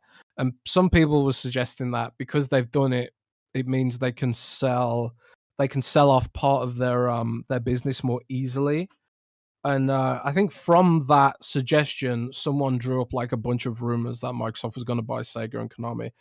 Personally, I don't think that's going to happen because I don't know. I just can't see it. Like I can't see Microsoft wanting to buy Konami because I don't even like Konami makes a Pro Evolution Soccer. Does Microsoft really want that? Is Pro Evo even like as big as it used to be? I don't even know. But I really don't know. I don't believe it's true. And also, Sega's business is really diverse, and I think if Microsoft bought Sega as Sega Sammy Holdings as a company, so many people would have to be laid off because, or Microsoft would have to spin off so much parts of the business because Microsoft doesn't need hotels, it doesn't need arcades, it doesn't need amusements. Um, oh yeah, actually, Sega did sell off its arcade division, I guess. But I don't know. Maybe Sega will do even more restructuring and sort of to make themselves more appetizing to a big corporation who don't necessarily want um that. Fun Cheeto, what was your super chat, mate? I didn't see it because I had the chat closed at the time. I didn't know Rand was going to bail on me to, answer the door to all his fans and stuff. So Fun Cheeto, if you tell me what your question was in chat, I'll grab it. JD Gamer, thanks for that super chat, mate. Asks Jez, how can Microsoft outmaneuver Tencent and Sony to win? Well, I think I don't think Microsoft necessarily needs to win. And yeah, some people are saying in chat that Sega and Sammy split. Yeah, that's what I'm talking about. Like when it comes to restructuring, if they can focus their business and get rid of some of the sort of stuff, more stuff like the arcade stuff and the amusements, then maybe Microsoft will buy them. But I think even now they're still pretty tangled up in stuff that Microsoft wouldn't want. And just going back to Tencent, I don't think Microsoft's necessarily worried about I don't think Microsoft's necessarily worried about Tencent and PlayStation. I don't think it's necessarily worried about quote unquote winning. I think as long as like all businesses are growing and have their fans and have like growth and stuff like that, it'd be a problem if Xbox was going down and down and crashing and stuff like that. But it's just not been the case. Like Microsoft's quarterly earnings were up 50% this year, but the 2 previous quarters they were down. But that's typical of the end of a console cycle. People stop buying your hardware, you stop manufacturing as much hardware, and Microsoft stopped manufacturing consoles probably earlier than necessary, really, to try and shift people over to the Xbox Series S. So Microsoft, they had advised their shareholders on some of those expectations of the gaming division the previous 2 quarters, but Microsoft's gaming division is up over the trending upwards basically if we look at like the bigger picture and the bigger graph. So Microsoft's like Xbox gaming business is super healthy, and I wouldn't worry too much about them winning. But Microsoft and Sony and other companies do look at what Tencent's doing, because Tencent has insane engagement. They have like absolutely crazy engagement. They have like League of Legends. They have like all of those sort of games from Riot, and they have like Path of Exile, which is a huge free-to-play game. They have loads of mobile games in China and stuff like that. And Tencent are constantly on the prowl, looking for publishers to buy as well. They want all that juicy engagement. I have no idea what Tencent's end game is either. Like maybe one day they'll try and consolidate everything into sort of like a Tencent subscription service or something. I don't know. Clearly Tencent has a long-term plan in mind, and rumor is that Tencent is raising billions of dollars to try and acquire one of the big publishers like Take-Two, like EA. Who's like Tencent going to buy? Well, I was just saying that someone super chatted and said, what can Microsoft do to beat Tencent and Sony? And I was just talking about how like Tencent's like taking out massive loans of billions and billions of dollars to acquire a publisher. Like on the size of EA. I think they raised like $6 billion, right? $6 billion, yeah. So that's a lot of money. Yeah. Who would be worth that? And you've said this before on Twitter that you think they're going to buy Take-Two, right? I don't know. I think they could buy Take-Two. I think it's either going to be like you Take-Two's rumored, EA's rumored, and stuff like that. I don't know, but we'll just have to wait and see. But I think Microsoft, Tencent, and Sony can all coexist. I think there's enough gaming juice to go around for everybody, as long as Microsoft doesn't spin off its gaming business to Tencent or something in the future. Which I don't know. I don't trust that Satya Nadella. I do not trust that guy. Why don't you trust him? Because he killed my phone, man. He killed my phone. Well, I mean, didn't Steve Ballmer kill your phone? No, it was bloody Satya. Satya killed my phone. Oh, well, the smartest decision he's ever done. Man, you suck. Windows Phone was an albatross. They needed to get rid of it. It's dead platform. Windows Phone had a bigger market share than Apple. In what? In Italy. Oh, geez. One country? Italy. Yeah. And Germany for like a year. All right, so since we're still talking about the acquisition thing, let's talk about Xbox. There was another super chat from Funchito. I'll just address that quickly. Blizzard said recently this is from Funchito Super Chat that I missed earlier. Blizzard said recently they want to experience WoW on multiple platforms, and early in 2020, Spencer was visiting them. WoW on Xbox, what do you think? I think no. I think when they're talking about multiple platforms, they're talking about like spin-offs. There's rumor is that there's going to be some sort of free-to-play Warcraft game, I don't know, some kind of action game, or like, there was even rumors they were going to make a Pokemon Go like Warcraft game where you walk around and capture some of the smaller monsters from World of Warcraft. So I think when they're talking about multiple platforms, they're talking about spin-offs. They're not talking about World of Warcraft. World of Warcraft is 100% wholly designed around having a mouse and keyboard.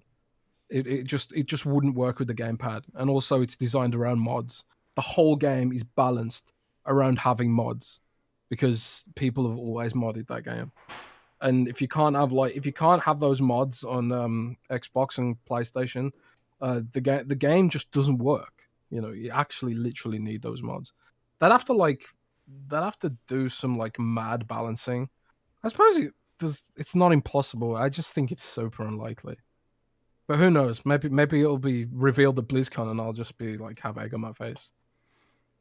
Interesting. That'd be interesting. But let's focus this on Xbox now, right? The big acquisition, Bethesda. The European Union is set to close on it by March 5th, right? I think it's going to close before that for European Union, and I think U.S. regulators will close on. I think the deal is going to close this month. Personally, I think it's going to close by the end of February, and if I'm wrong on that, I think it'll close no later than March. They want that done ASAP. They want to close the deal on Bethesda, and it's very sad that Robert Altman died yesterday. Yeah, and it was. I read the letter, and it was very touching. What people like a lot of developers at Bethesda love the guy, so it's sad to see that he won't be around to see the company that he built be shifted off to a new owner essentially. And then of course once the Bethesda deal goes through, Phil Spencer's going to have a lot of questions he's going to answer because everybody who has an interview with him is going to answer the question, be like, "Hey Phil, what about exclusivity of these Bethesda games? What's your plans?" And, you can get away with saying, well, before, like, case-by-case basis, and, oh, well, we don't own them yet, so I can't legally speak about that. But once the deal goes through, people are going to ask, and coming up saying the case-by-case basis thing isn't going to fly anymore. People are going to want definitive answers, and people are going to want to know what your plans are with the game. So I do think we'll find out.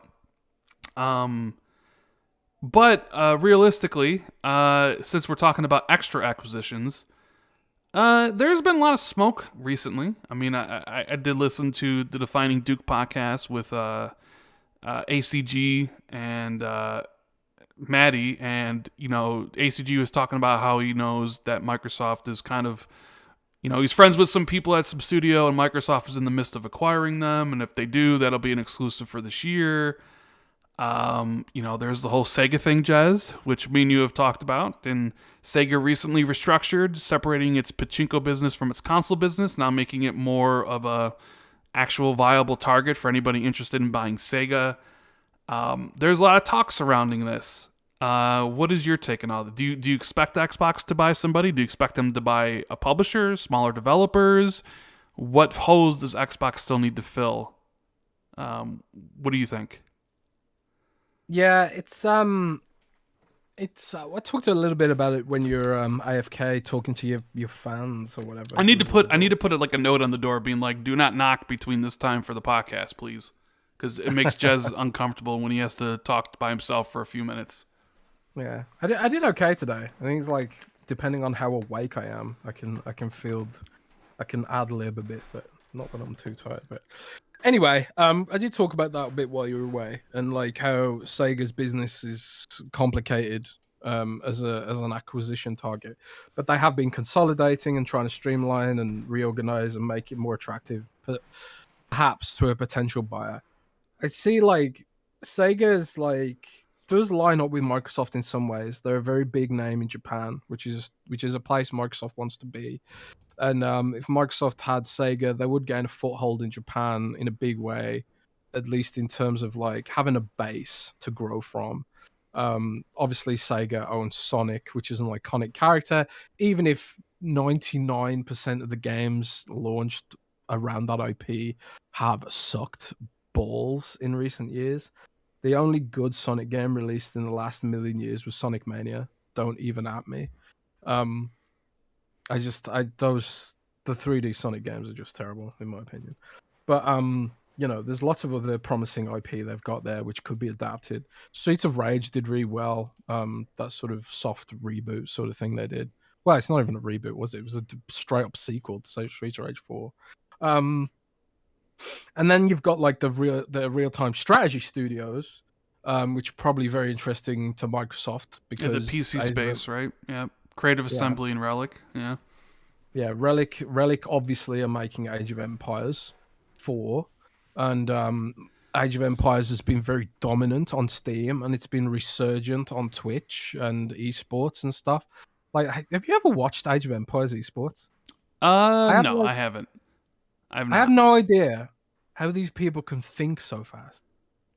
Like in a few minutes, they've got like a huge army, and I'm just like, if it was me playing, it'd be like, yeah, I got my little sheep now. I'm building my little farm, and they're like, all of a sudden, they've got like the Mongolian hordes, just rushing me with like 1 million paladins.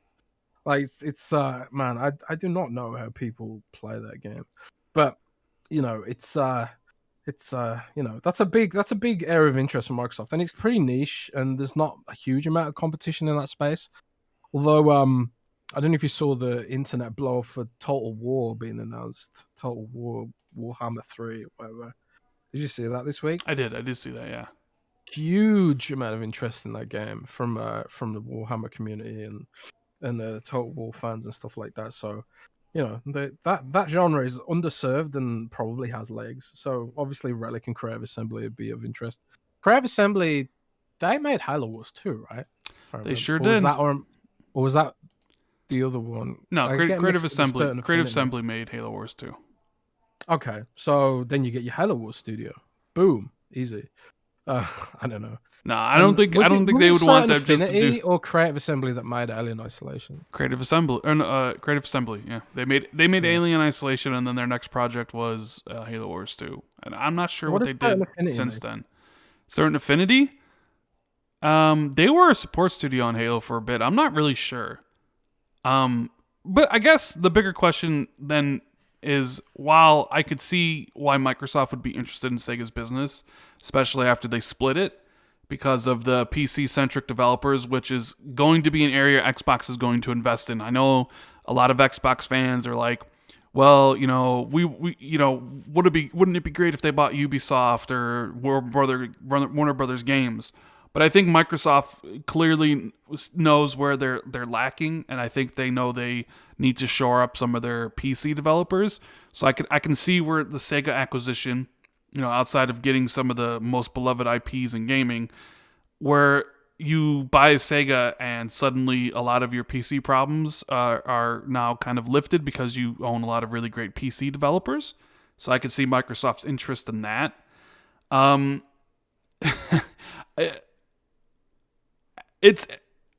don't know. I guess it depends on how old you are. Sega definitely appeals to an older set of gamers than new ones. Like, because I really don't think Sega's been very. They haven't really brought their A game recently, in my opinion. Like you said, the Sonic games haven't been very good. But it would be an interesting way to get more traction in Japan if you were to get them.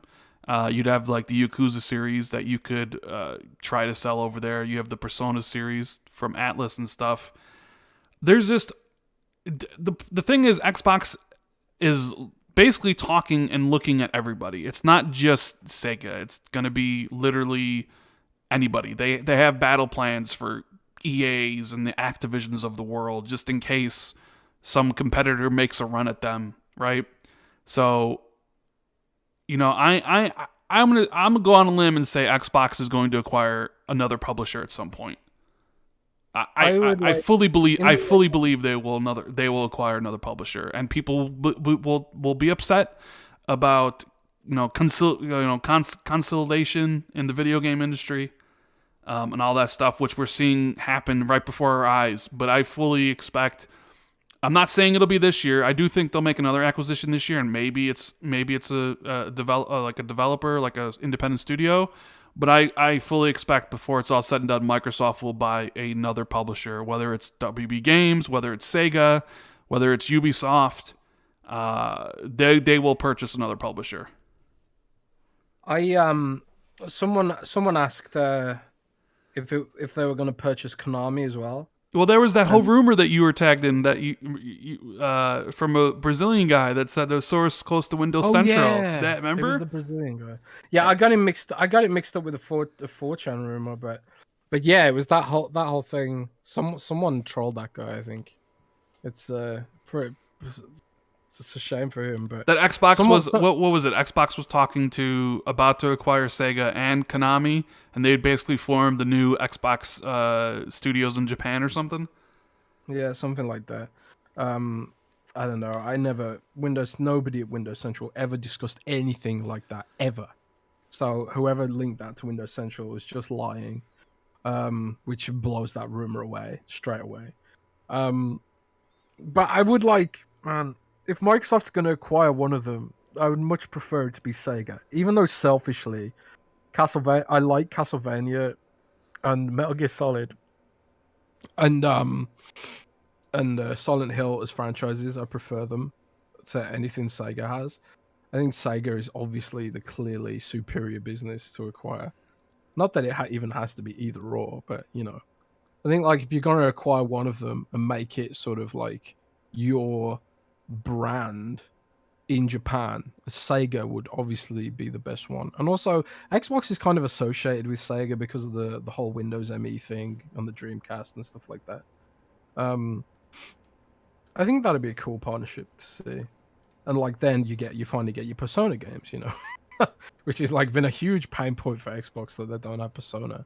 Like the whole Yakuza thing was a huge pain point for Xbox for a long time. Well, yeah, that's you come to fruition, right? I think all the Yakuza games are on Xbox now, or Yakuza 6 is coming in a couple months.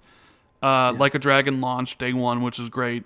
I believe even Judgment, which is a Yakuza spinoff, is coming over to Xbox as well.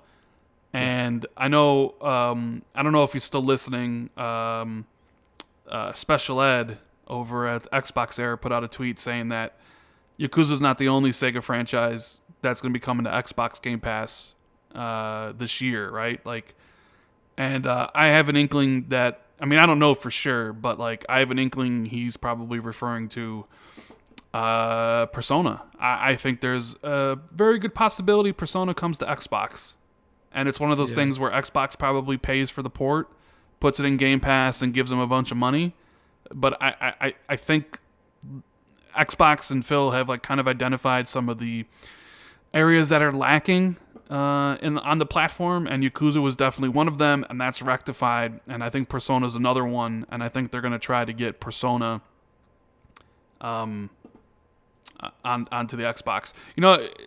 Mediocre Ed better be listening because I'm talking them up, and you got to be right on this stuff. If I'm going to constantly bring up your name here, Nick, you know what I'm saying? I'm going on a limb here. I'm going on a limb here, saying that his name's not Ed. Nah, his name's not Ed. His name's Nick. He's I thought his name was Ed. No, his name's Nick. Man, that sucks, man. I wanted him to be called Ed. Special Ed. Ed is a cooler name than Nick. Yeah. So we got a stupid chat, man.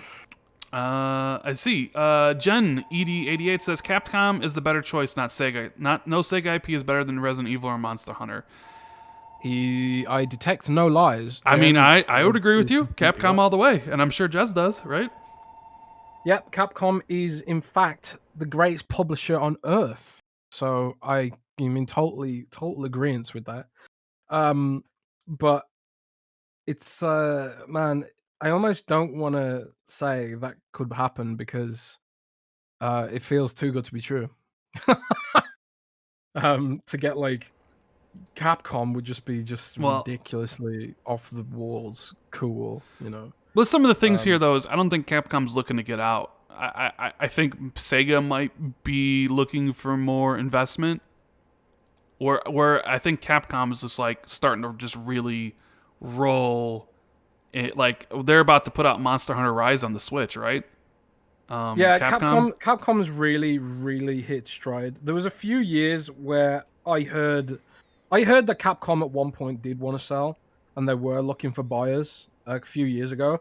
But then Monster Hunter World blew up hardcore and like saved them. And then they did a bunch of really good investments. They invested in their core talents and studios. They, elevated the quality of Resident Evil by leaps and bounds after the disaster that was Resident Evil 6, and the sort of mediocre Revelations games, which weren't terrible, but they weren't very good either. But they've rebounded really hard. So I think if Capcom is sort of like it keeps on this even keel, their business could be worth like way more in a few years. And Sega have all these plans for like mobile games too, and they're making a lot of money on the gacha scene, and Capcom are just they're off to the races now. So I think Capcom is out of reach right now. But Sega's a different kettle of fish. Like Sega is, they have still have a lot of hits and misses, and they have like their stable games which they rely on. Like Football Manager is this sort of like phenomenon that people love it. People love that game in Europe. Like Football Manager is so huge in Europe, and it's the only real brand that sort of does football management well and has all the licenses and stuff like that, or a lot of the licenses. I don't know, but like people love that game, so that's a whole thing. And then but like I say, like Sonic is like this iconic thing that they waste, man. I can't wrap my head around this. Like how Sonic was sort of like analogous with Mario. It was at one point, yeah, right? Yeah, so it was like Sonic versus Mario. That was the whole thing. And then what happened? What the hell happened? Bad games happened. That's what happened. A load of bad games happened. So my God, if they can have like a sort of renaissance for Sonic, the same way that Capcom had a renaissance for Resident Evil. Renaissance, man. Renaissance. That Resident Evil had a renaissance. I'm telling you, Resident Evil 7 and Resident Evil 2, they were like that was a renaissance, man.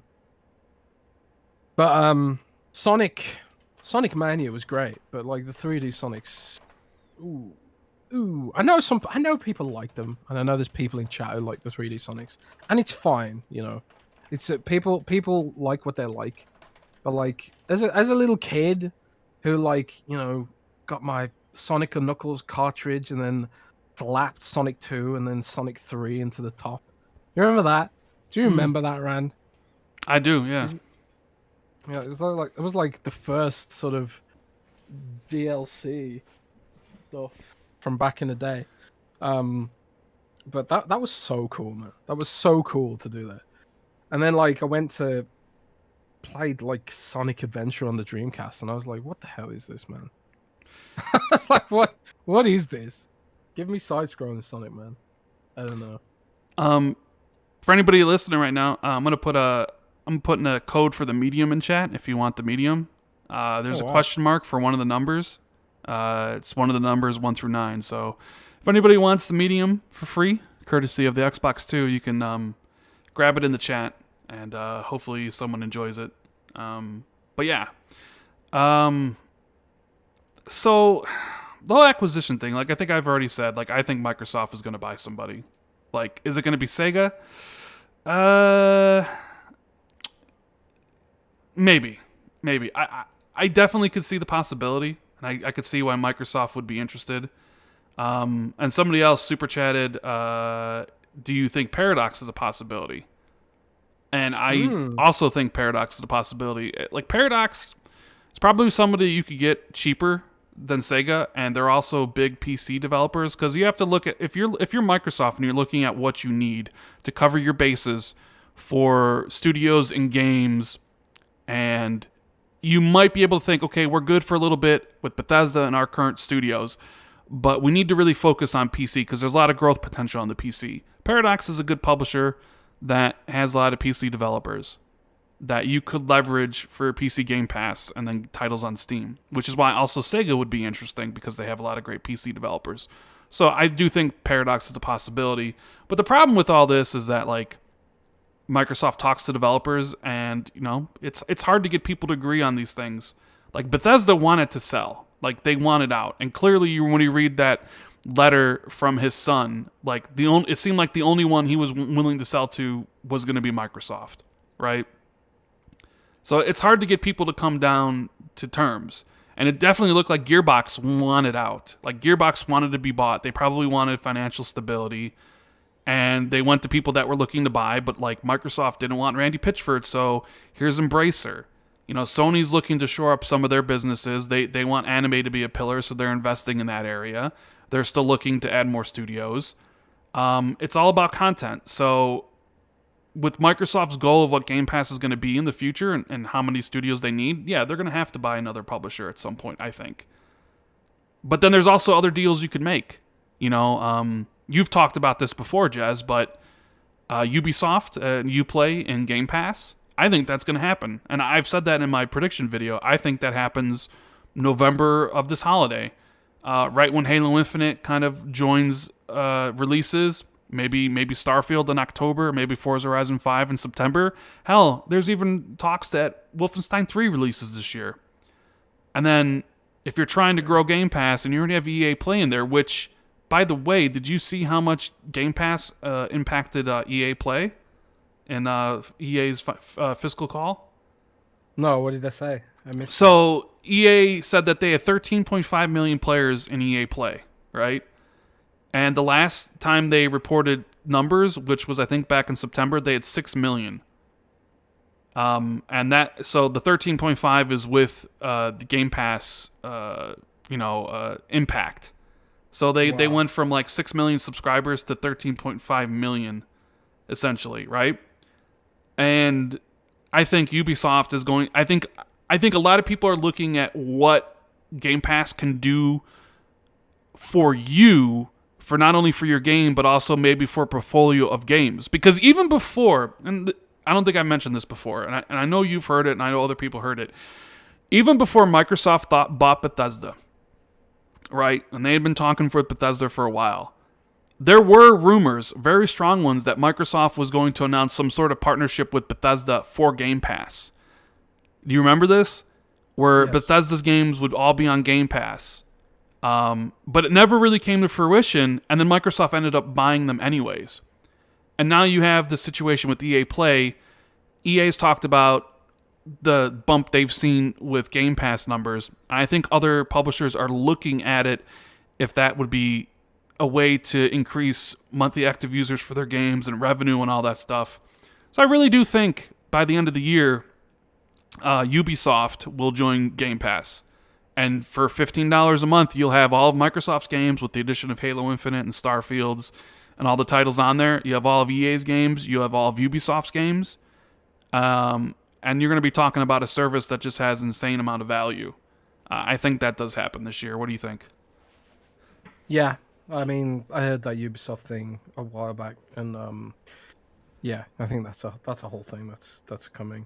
I just don't know like how many games or like how they're going to designate them, because obviously they're not going to put like the brand new Ubisoft games day and date into Game Pass. It's going to be like, you know, some kind of vault, you know, like the EA vault, some of the older games, you know, like Assassin's Creed Origins I could see joining, and maybe Odyssey at a push. Watch Dogs Legion, maybe, because, like, you know, I think that's probably sold as many copies as it's going to sell at this point. Like, isn't there a whole, like, Watch Dogs Legion multiplayer mode that's still supposed to be coming out? I don't know. I'm not really sure what Watch Dogs Legion is doing, but we have a super chat here from Face. PlayStation is almost the size of Xbox and Nintendo combined, according to annual revenue. PlayStation $22.7 billion, calendar 2020 revenue. Xbox $13.8 billion, trailing 12 months. Nintendo $12 billion, fiscal 2020 revenue. I mean, nobody said PlayStation wasn't doing amazing. I think they said they're going to make the most revenue ever for a platform holder. I mean, I've always said PlayStation was going to like kill it with the PS5. I mean, I think that was pretty apparent to anybody. You know, and I essentially want everybody to do well, and I think everybody can do well. Xbox is going to carve out a market for itself and make a ton of money. PlayStation's going to, you know, carve out a market for itself, and the same thing with Nintendo. But Xbox is, you know, Xbox has their strategy more revolves around like trying to get Game Pass and Xbox games to people that aren't on the console through cloud streaming, where PlayStation is going to be focusing more on traditional methods. And they both can win, and they both will make a ton of money, you know? So, and JD Gamer says, Microsoft needs to buy studios both proactively and defensively. For instance, stop letting others buy studios right from under them, a la Cloud Engine and Double Helix, leading to Crackdown and Killer Instinct problems.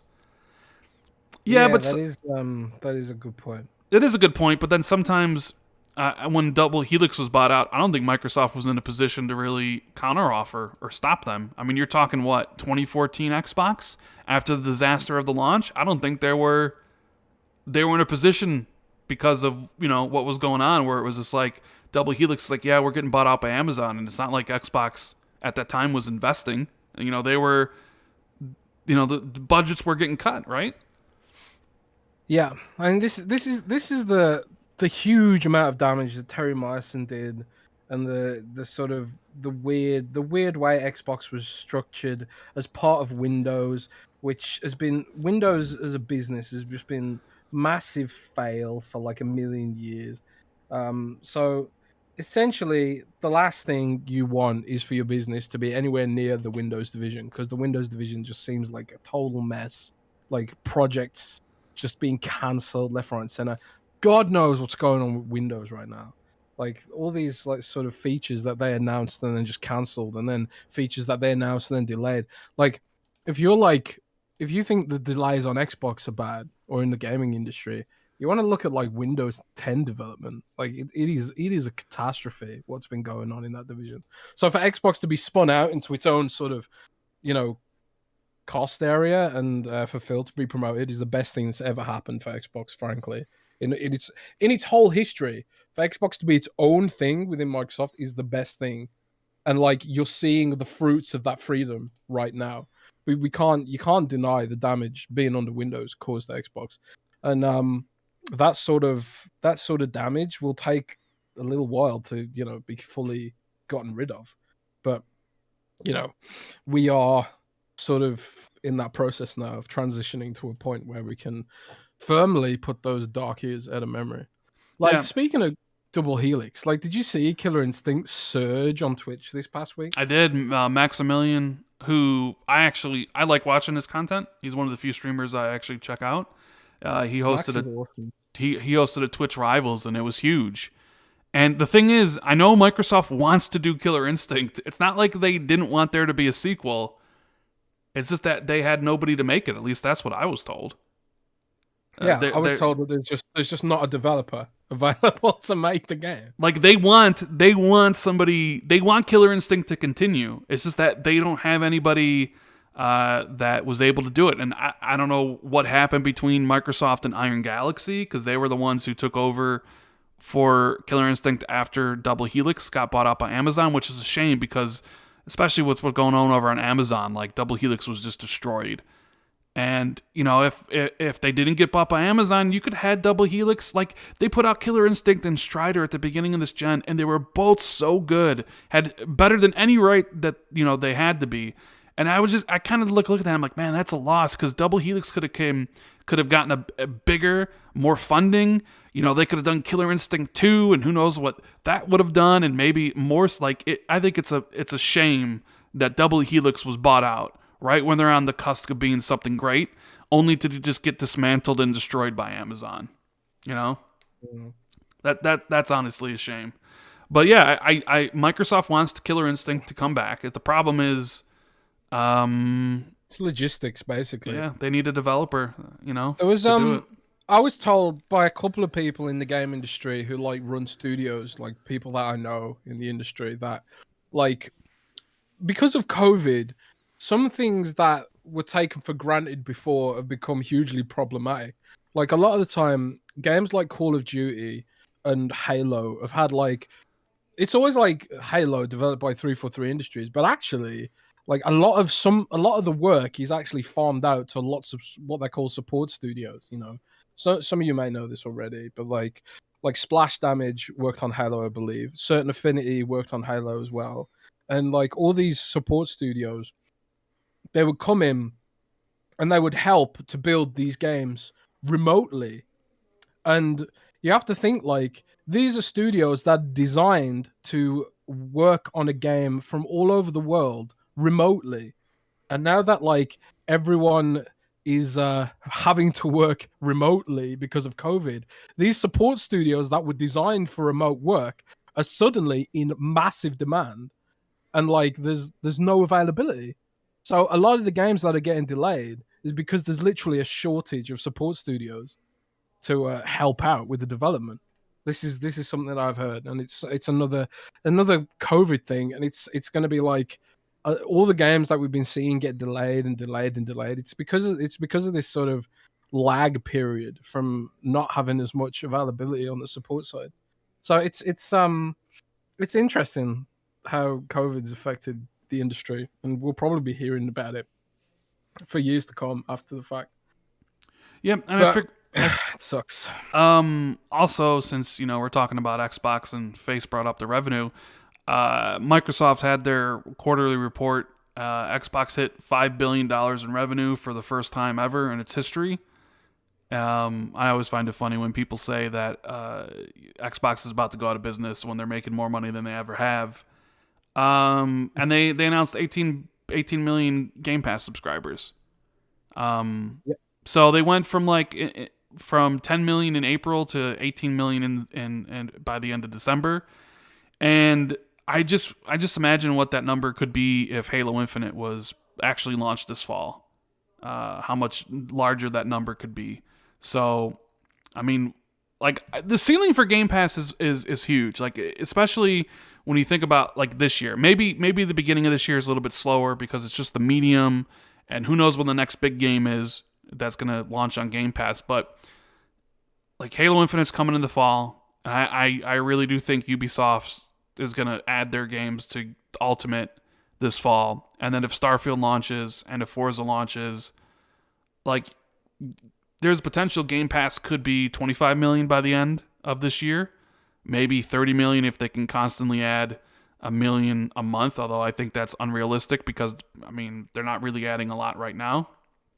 But then like 2022 when Hellblade 2 and Forza Motorsport come out and Avowed and probably Arcane's game and stuff. I think I'll have a video going over what I think is going to come out from all these studios over the last couple times. Like, Game Pass is probably going to hit pretty high margins and pretty high levels, and Microsoft knows that they need more studios, and this is why, there are acquisition talks, like maybe they buy Sega, maybe they buy somebody else because they know they're going to need more and more games. So the more and more money these companies make, and I only care about it because of what it's going to give me. More money they make, the more they invest, the better the platform comes, the more games you get.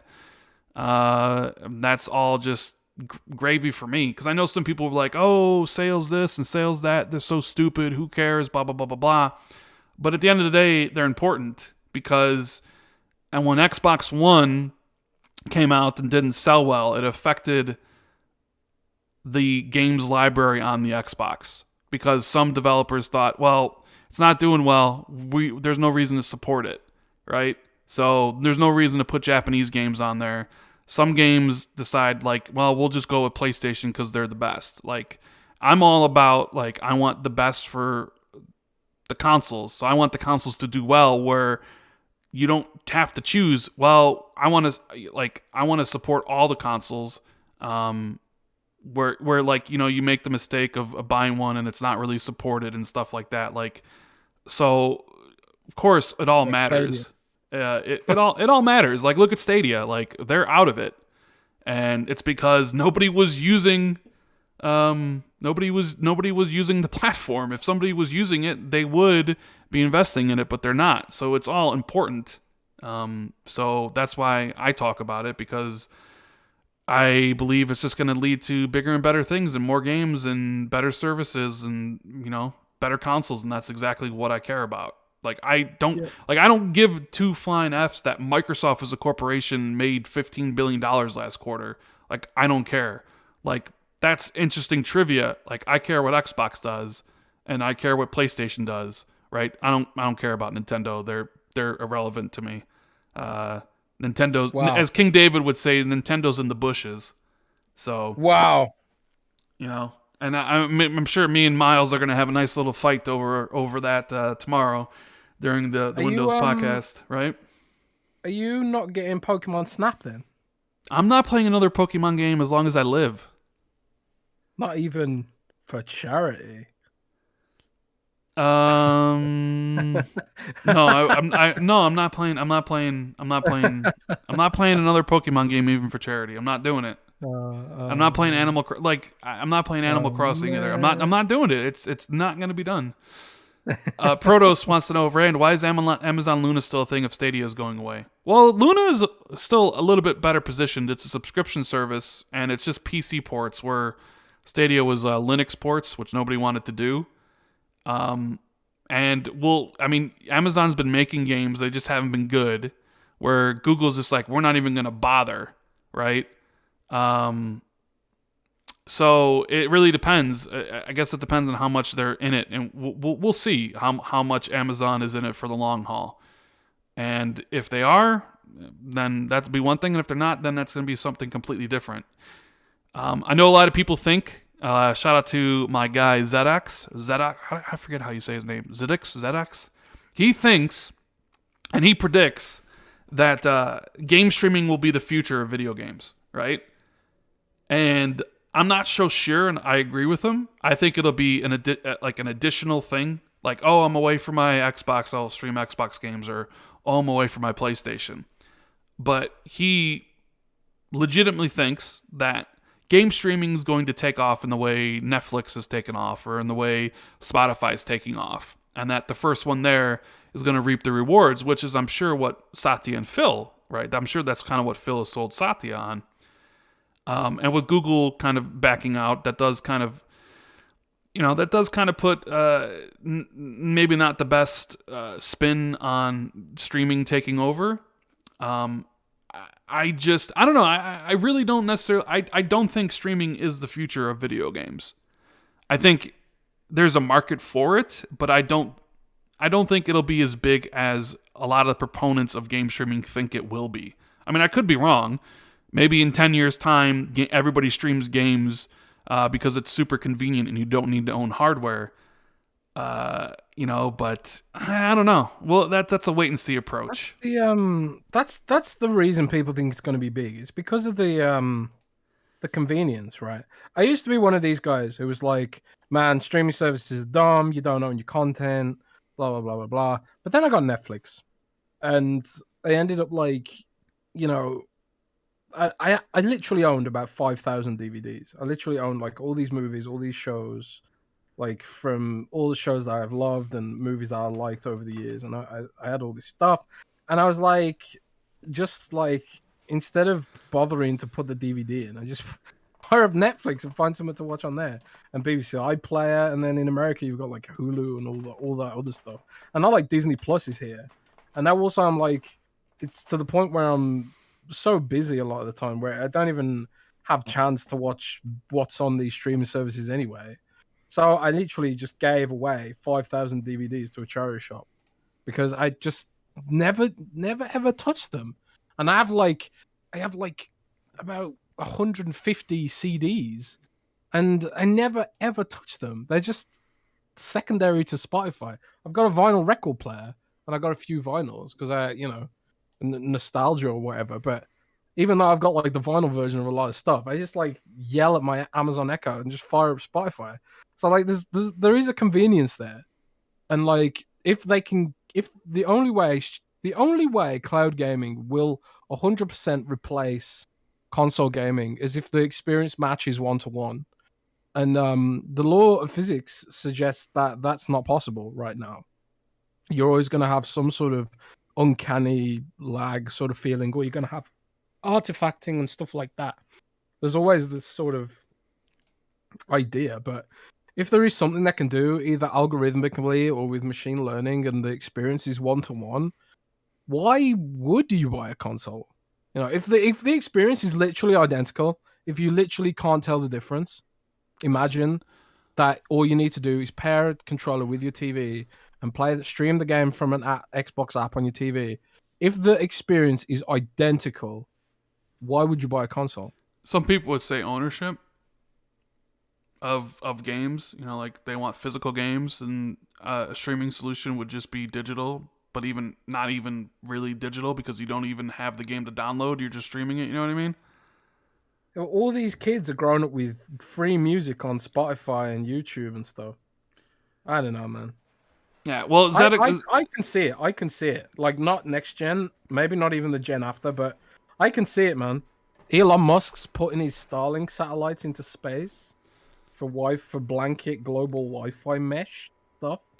I can see it, man. I mean, we'll see. We'll see. It's a possibility. I'm just sad Zedek's not in chat to respond to this, because he was also one of those people saying that you know what, Xbox Live Gold will go away.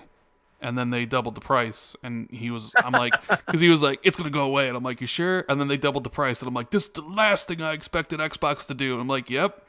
Well, Xbox has to let you know at some point that they're out of touch with the consumers and what they want. You know, it can't all be gravy train, right? Face says, not denying Game Pass is great, but why do some people want Sony to do the same thing when they're doing fine without a Game Pass-like service? I think a lot of people want Sony to do the same thing? Some people want Sony to have a Game Pass-like service.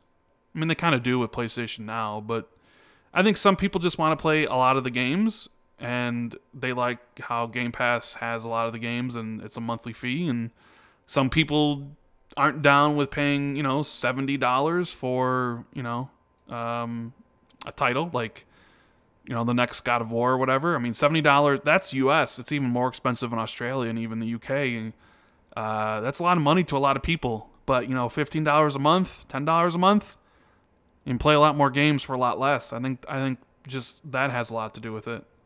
Personally, I'd probably subscribe to a PlayStation Plus if like PlayStation offered their games in a Game Pass Life service. I'd subscribe.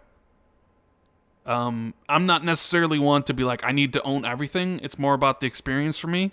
Like, playing the game is more important than owning the game. So it wouldn't bother me not to own God of War or God of War 2 or Ghost of Tsushima 2. Like, what matters to me is playing that game. But I know I'm probably a little bit different in that regard. A lot of people value ownership. A lot of people buy collector's editions and they display them on shelves and stuff like that. But that's never really mattered much to me. It's all about the experience for me, at least.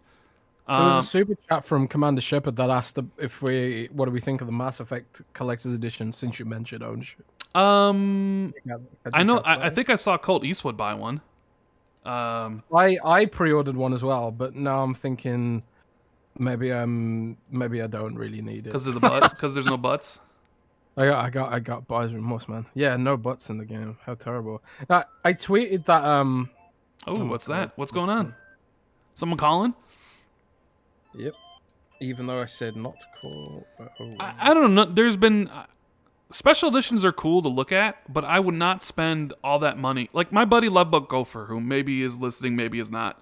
He buys all those special editions, right? Especially the ones that come with dolls. Like, he's a big collector of dolls, and I'm sure he'll yell at me tonight when he's like, dolls, Rand, they're not dolls, they're statues, But he has like a whole shelf dedicated to all like the collector's editions, and he has like all the stuff, like all the statues and dolls that he gets from him, and he displays them. Like he'll spend the $250 on the Mass Effect limited edition for the extra stuff. To me, all I've ever cared about is the game. I don't care about useless trinkets. I don't care about Bloodborne statues and Mass Effect helmets and Master Chief helmets and all that stuff. All I've ever cared about when it comes to video games is the games themselves. So I've never bought a special edition or any of those collector's editions because the extras never have appealed to me, like, whatsoever. Like, when I was buying Hitman, there was the extra, like, deluxe edition came with, like, some digital stuff where it was, like, developer insights or whatever in the missions. Like, I don't care about that stuff. I'm not willing to pay $20 for things like that. And I'm certainly not willing to pay an extra $200 to get some useless toy that I'm just going to throw out. For me, it was strictly about the game. And that's why I had a GameFly service. For a long time, I would rent a bunch of games I wasn't willing to buy because it's all about just the game and the experience. It's not about ownership for me. But I know that's different for everybody else. And I'm sorry, Gopher, if you're listening, that I said that you collect dolls. But, it is what it is, right? Victor says, good show. Do you think any more OG Xbox remasters like Stubbs would love to see Event Rising remastered? I did see Stubbs got leaked by True Achievements. They picked up the achievement list. So that game's coming back. I'm not sure. I don't know. I mean, I'd like some of the BioWare games. Like, obviously, there's the rumor that KOTOR's getting remade, potentially by Asper Media. I'd like Jade Empire, but I don't really have any original Xbox games that I would want them to remake, honestly. PS2 games, sure. Mechasalt, baby. Mechasalt. Is there a new Mechasalt game coming out? No, there's Mech Warrior 5 Mercenaries, which is okay, I guess. It has the worst AI I've ever experienced in a game. Literally awful. But it's decent enough, I guess. Mechasalt was always like a little bit more nimble than Mech Warrior, but I don't know. We've spoken on the podcast before about all the weird issues with licensing that IP.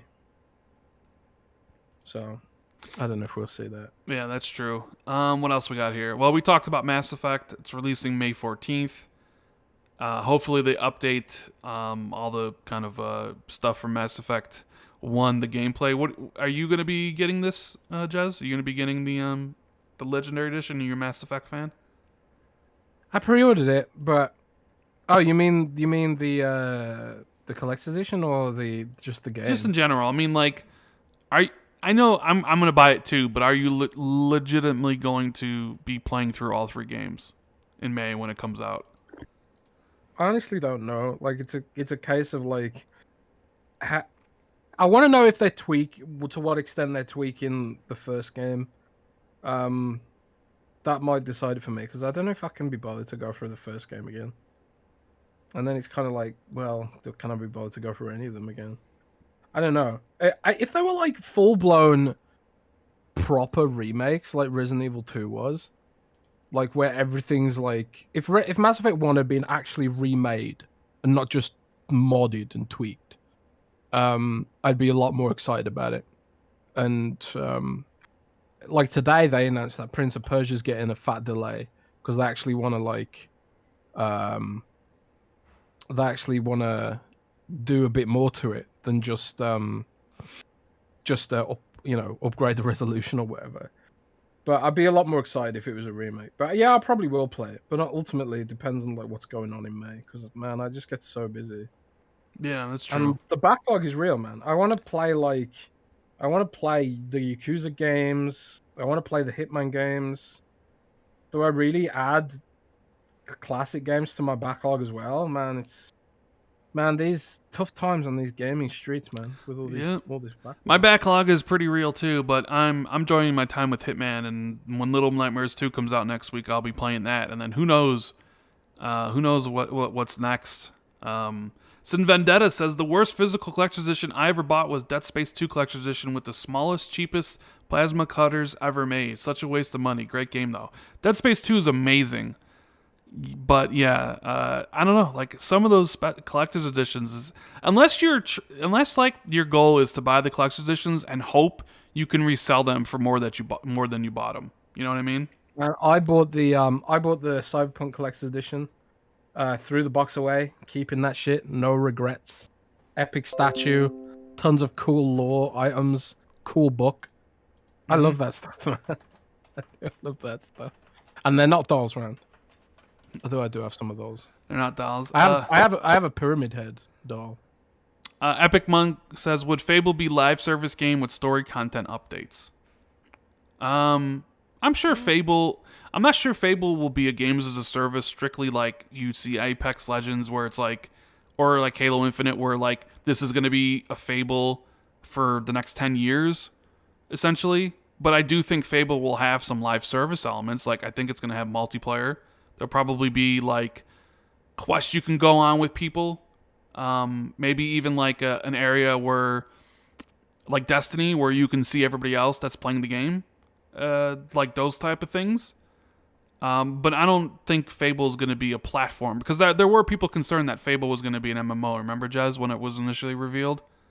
Yeah, I did see that. But as far as we know, Fable's not an MMO, but I do expect it to have some online stuff. Yeah, and it'll have co-op at the very least. I mean,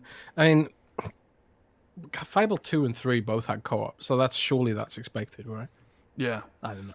But what if you could do raids in Fable? Like you kind of change like the Heroes Guild stuff into more like harder things that you need to team up with people to complete, you know? Yeah, like big dragons or something. That'd be sweet. They could do stuff like that. PlayStation is putting a game on Xbox. Not really that much of a surprise. I was kind of shocked by how much traction this got, considering MLB announced this last year. But I guess maybe because of COVID, people weren't sure if they were going to be able to do it. But MLB The Show from Sony's San Diego studio will be launching day one on Xbox Series X, Xbox One, as well as PS4, PS5 on April 20th. And, get this, Jez, it has crossplay. Yeah, that is wild, isn't it? So it has crossplay before EA could get crossplay in FIFA or Madden, or 2K could get crossplay in NBA. Sony gets crossplay in baseball first. But it makes sense. You want to know why? Why? Because, Sony doesn't make any money when a user buys microtransactions on Xbox for FIFA Ultimate Team, right? Yes. But since this is Sony's game, and there is those like Ultimate Team stuff that they do for this baseball game, Sony would make money off of anybody buying microtransactions on MLB The Show. That is true. So they have a very big financial incentive to make crossplay a thing, and support this title and have it do very well, right? You know what I mean? Gonna make surely that's gonna make their colleagues a bit salty, Yeah, true. But I mean, they've all said crossplay is coming, so it's only a matter of time. I would imagine the next Madden will have it, the next 2K will have it. It's only a matter of time before all these games just have crossplay enabled. I think, didn't Apex Legends just have it? They just opened it up, right?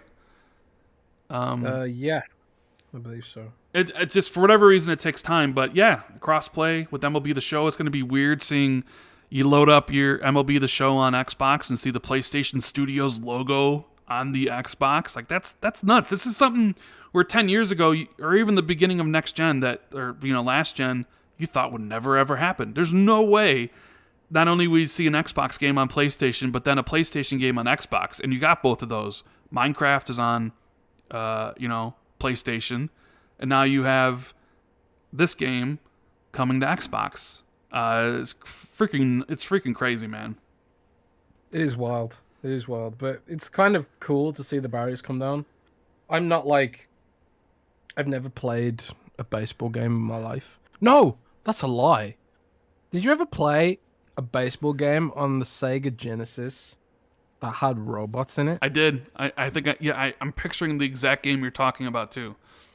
Yeah, man, that was sweet. Like I didn't really care for sports games much, but that game with the robots, me and my friends played a hell of a lot of that. Oh man, it was a pretty weird game. think it was called like Baseball 2000 or something. I forget. Like that. I don't think it was called RBI Baseball. I mean, there still is an RBI Baseball that comes out on Xbox, but I can picture it, but I just don't know the name of it. Someone says Baseball Stars. That could be it. There was a game that was called something like that. Oh, you know what? We forgot to talk about Stonks. Stonks. I forgot that whole thing. GameStop and the whole Stonks situation. Stonks. Did you buy any Stonks? No. Right? No. See, the thing is, I was following that, and I was just like, be my luck to buy in right when it was gonna crash, like how it's doing right now. You know what I mean? Because you know something goes crazy when I'm getting calls from my sisters and stuff like, what's going on with GameStop? Should I get in? And I'm just like, no, like no, not at all. Don't waste your money. Oh man! But you had GameStop stocks, didn't you? Did you get in on it? I did, yeah. PMS Jordan just added me and said buy some stocks. I was like, yeah, okay. So I just bought some, and so far it's held, but you know I came in late. But it's fun, man. They make like the memes and the stuff and the hype and stuff. Like you go to the subreddit Wall Street Bets, it's just such a massive stream of hilarious shit posting. Like it's just hilarious, man. It's just fun, you know. Even if like the stock goes to zero, I don't even care because it's just fun. But you know, that is so weird. I did not expect that to happen this year. Like GameStop is like a business that is on the ropes, should we say? They are on the ropes. GameStop as a business. And, you know, a lot of a game in the UK as well has gone bankrupt like 3 times in the last 10 years. Keeps vaguely escaping total bankruptcy by the skin of its teeth every time, getting bailed out by different companies. And people just don't go to shops to buy games as much anymore. They either use Amazon or just buy direct from their console and stuff. So, you know, it's this sort of dying business, but I've read like all this and quote unquote analysis. It was so funny watching game journalists try to explain the stock market the last couple of weeks. Like it's just been wild, man. But, like trying to listen to them explain what a short is and what a short squeeze is and yeah, like all that stuff. What are all this stuff? What is all this stuff? And then everyone's like screaming to the moon in all caps and with emojis. Then you got Elon Musk tweeting about it, and then you got like all the whole market manipulation stuff and the trading apps tried to restrict how much stocks people could have, and there's like movie rights have been sold. HBO's doing a TV They're show all about doing it. like HBO, Netflix. They're all doing movies about it. Like I even think Robinhood has a Super Bowl ad on Sunday. Oh my god, it's so crazy. And Game in the UK was selling Game Stonk t-shirts. Oh man. Standing in solidarity with their retail brothers, they said, or something like that. Probably hoping someone would buy shares in Game. I don't know. But it was just crazy, man. You should buy some, dude. Buy the dip. Nah. No? I'm good. No? I mean, I do wish I gotten in when it was like $20 or whatever, but like, you know, that's just obviously, you know, hindsight being like, well, yeah, sure. If I would have known it went up to $350, I would have bought it at $2, you know, when it was $2. I would have invested 10 grand if I knew that was like going to be the case, you know? Is anyone in chat? Is anyone in chat holding GameStop shares right now? If you're holding GameStop shares, do type memes in chat. That's great. One of my buddies did buy he bought some AMC shares when it was starting to go. Oh, nice. Yeah. Did he make any money? I think he made like $60 or something off of it. Yeah, people saying Rand already has his YouTube. Yeah, sure. That's great, man. Yeah. I wish more people watch my videos because YouTube's been rough, man. Ad rates are low. It's the time of year, baby. It's the time of year. Yeah, nobody watched my last video. It was Sad Rand. I get Sad Rand when I put out a video. I spend 3 hours on it and nobody watches it. Yeah. No, nobody meaning 100,000 I mean, people. I think it has 22,000 views. That's 22,000 people. Yeah, but I mean, like that's way less than what I normally get, and it's just sad rand, you know. That's the algorithm. I mean, just because when I look at my analytics, YouTube is literally says, literally says in there, when we recommend this video, nobody wants to watch it, and when people watch it, they don't watch it for long. Do better next time. It's literally what they say. They make you feel like garbage when you do this stuff. When you put out a video and you spend a bunch of time in it, and YouTube's just lol, your video's doing bad. You know, like 10 out of 10, sucker. It's like, oh man, YouTube, why? Like, you know, my life sucks as much as it is already. Now you're just piling on top of it. You know what I mean? Man, you know what you should do? What? You should buy some Dogecoin. Dogecoins. Yeah, YouTube literally will say that. I mean, not exactly in those terms, but they'll be like, you know, if a video is doing good, they'll be like, wow, people are super interested, blah, blah, blah, blah, blah, blah, blah, right? Like, boo. And then when you're doing bad, they're like, man, nobody wants to watch this video. And when they do watch it, they watch less of it. And it's like, try better next time, blah, blah, blah, blah, blah. And it's like, oh man, you make me feel like garbage. Thanks, YouTube. You suck. So does that mean does that mean you can't buy a golden toilet seat this month? I mean, I can barely afford food for the month. Just buy some Dogecoin, man. Yeah. Anyways, it's gonna go to the moon. It's gonna go to the moon. You want to take a couple questions before we get out of here? Yeah. Let's take some questions. So if you enjoyed the show, because I know some people leave when we do the question part, make sure you hit the like button and subscribe and notification bell. But yeah, so let's see some questions. GameStop stocks. I didn't see if anybody. I'm gonna buy some Dogecoin, man. I'm gonna buy some Dogecoin. Yeah, man. Dogecoin's going to the moon. Didn't you know? Switch to RedTube. Someone says I need to switch to RedTube. Switch to RedTube. It's really funny. Like a lot of my friend groups have because you know, like you have groups on WhatsApp and Telegram and stuff. A lot of my friend groups have like rebranded the names of their groups to like GameStop memes and stuff. Because everyone I know has bought shares. It's really funny. Emperor Zergy says, important question, Random Jazz. Godzilla or King Kong? Monkey. Monkey. Okay. King Kong, I mean, Godzilla has what? Like atomic breath? And King Kong is just a monkey. As far to the movie, it's not really Godzilla. It's Mecha Godzilla. That's how they're gonna pull the swerve. That's why people are like, Godzilla's bad now. It's not because Godzilla's bad. It's because it's Mecha Godzilla disguised as Godzilla, right? And then as you find that out, spoiled the plot twist. Please, I mean that's as obvious to anybody who's seen that trailer that's Mecha Godzilla. And then it doesn't look very robotic to me. I mean, also the Funko Pops leaked, and there's a Mecha Godzilla Funko Pop. Well, hang on a sec, man. I don't even want to get into Godzilla lore right now. Is this rebooted from that Godzilla movie from a few years ago? I still haven't watched no, that. this is the same thing. This is the Godzilla King Kong cinematic universe, the monster universe, like Marvel. So there was the Godzilla movie in 2014 that reintroduced it, and then that's what I mean. And then there was the King Kong movie in 2017, Kong Skull Island. Then there was the next Godzilla movie, Godzilla King of Monsters, and now there's Godzilla vs. Kong. It's the MCU, but for monsters.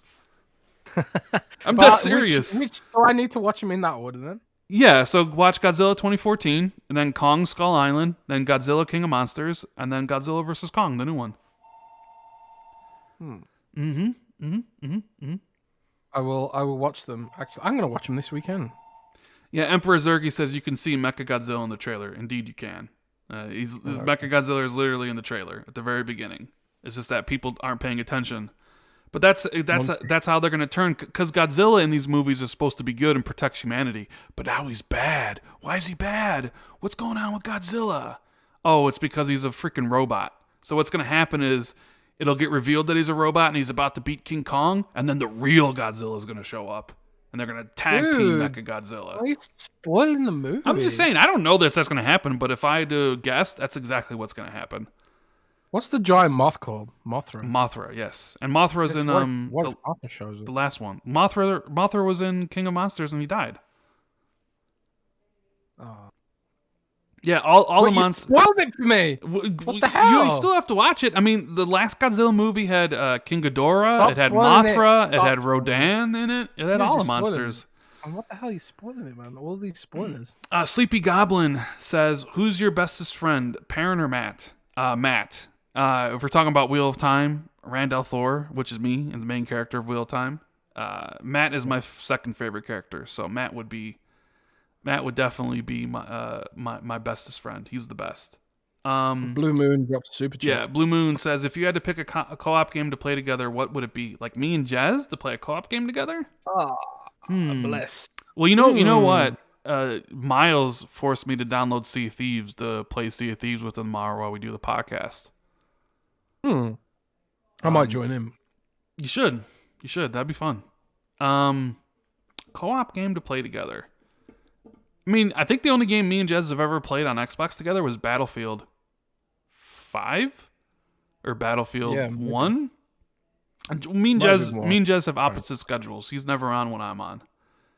Essentially. Yeah, like I'm gonna go to bed now after the show. Yeah. But you're gonna probably stay up and play games. Oh yeah, I mean totally. I mean I got Hitman to play. You know, there's a lot of stuff. There's a lot of stuff to play. Yeah, time zone problems, man. But like I would play Animal Crossing with Rand just to make him suffer. Question we have one from question mark. Do you think Halo will look way better with the 1 year delay? I think Halo is gonna look a lot better, maybe even significantly better. Yeah, some of the renders they've put out do look like there's a definite improvement you can see. But need to see that shit in motion. I think when they reintroduce that game, we'll probably like get side by side comparisons out of the box. I'll probably do one myself. But yeah, it better look better. Put it that way. Is Final Fantasy 14 gonna get announced for Xbox tomorrow or today? There is this rumor because the Xbox official Twitter account liked the Square Enix tweet about Final Fantasy 14. Because they have an event, tonight? Something? Yeah, so either that was Josh Stein being pleasant or something's afoot. And, I mean, they did say it was going to come. I mean, Phil did say that back at XO 2019. I mean, so is it now the time to announce it, especially with like all the stuff with the free to play thing going away? Although is Final Fantasy 14 free to play, or is that a subscription like World of Warcraft? It is a subscription with a free trial, because it's has a lot of ongoing content instead of just once every now and then like Destiny. So yeah, it's a subscription.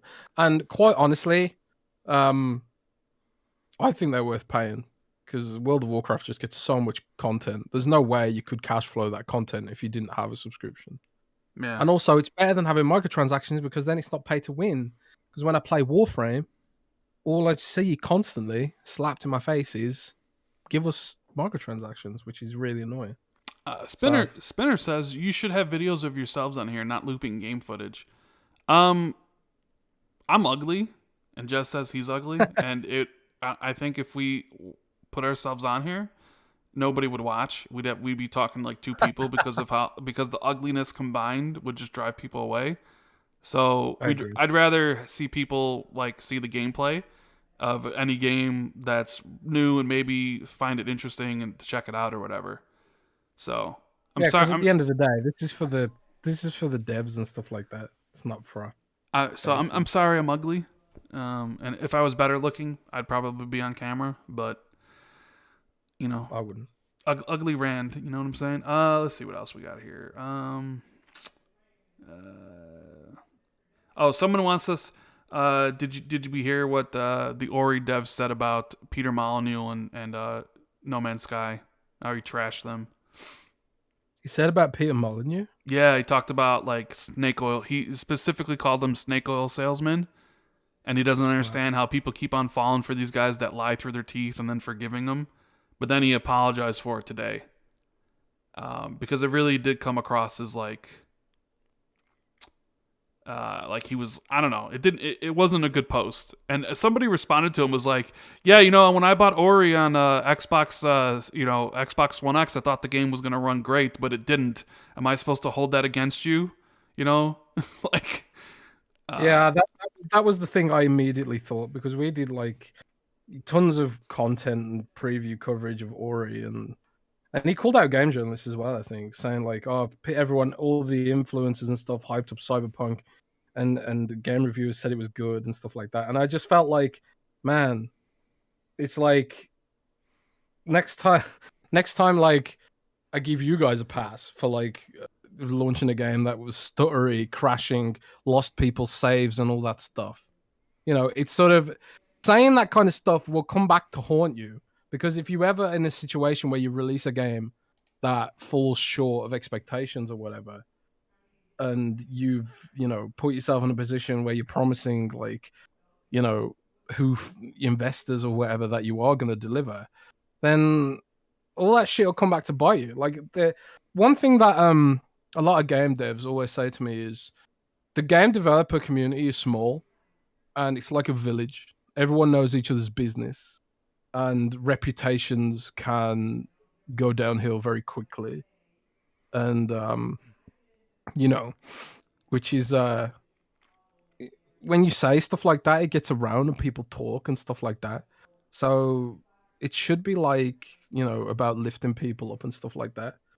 But at the same time, he's, got a point about managing expectations and stuff like that. But I think it's really unfair to target Sean Murray, especially because this like there was a lot of snake oil being sold, but at the same time, they worked their asses off to deliver on their promises and stuff like that. And it's not like they'd made a game before and you know and stuff like that. So I think like looking back and attacking people for their mistakes and trying to cancel them basically for their past mistakes sort of diminishes what Sean Murray has done recently, which is build up No Man's Sky to be a pretty damn respectable game. So I don't know. hmm. I'm not a fan. I'm not a fan of punching down their fuck ups, Right. um, but in the case of like you know greedy, massive corporations, I think it's a bit different. But I think going after Sean Murray was just a bit shit, frankly. Fusion says, Jersey from Birmingham. I'm from the Black Country, which is north of Birmingham. Mm. So, Sama King says he got here late. Don't know if it's already been discussed. The new avatars look better. Thank you. That's all Sean Debris. Rand looks like a bouncer and Jess looks like a pervert.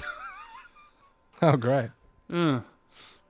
How does someone look like a pervert? I don't know. Maybe it's the glasses and that weird smile you have. Oh, I maybe. don't know. Let's see here. Anything Perverts? else? Not allowed to see. MMD27 says, Rand, what do you prefer, Warner Brothers or Ubisoft?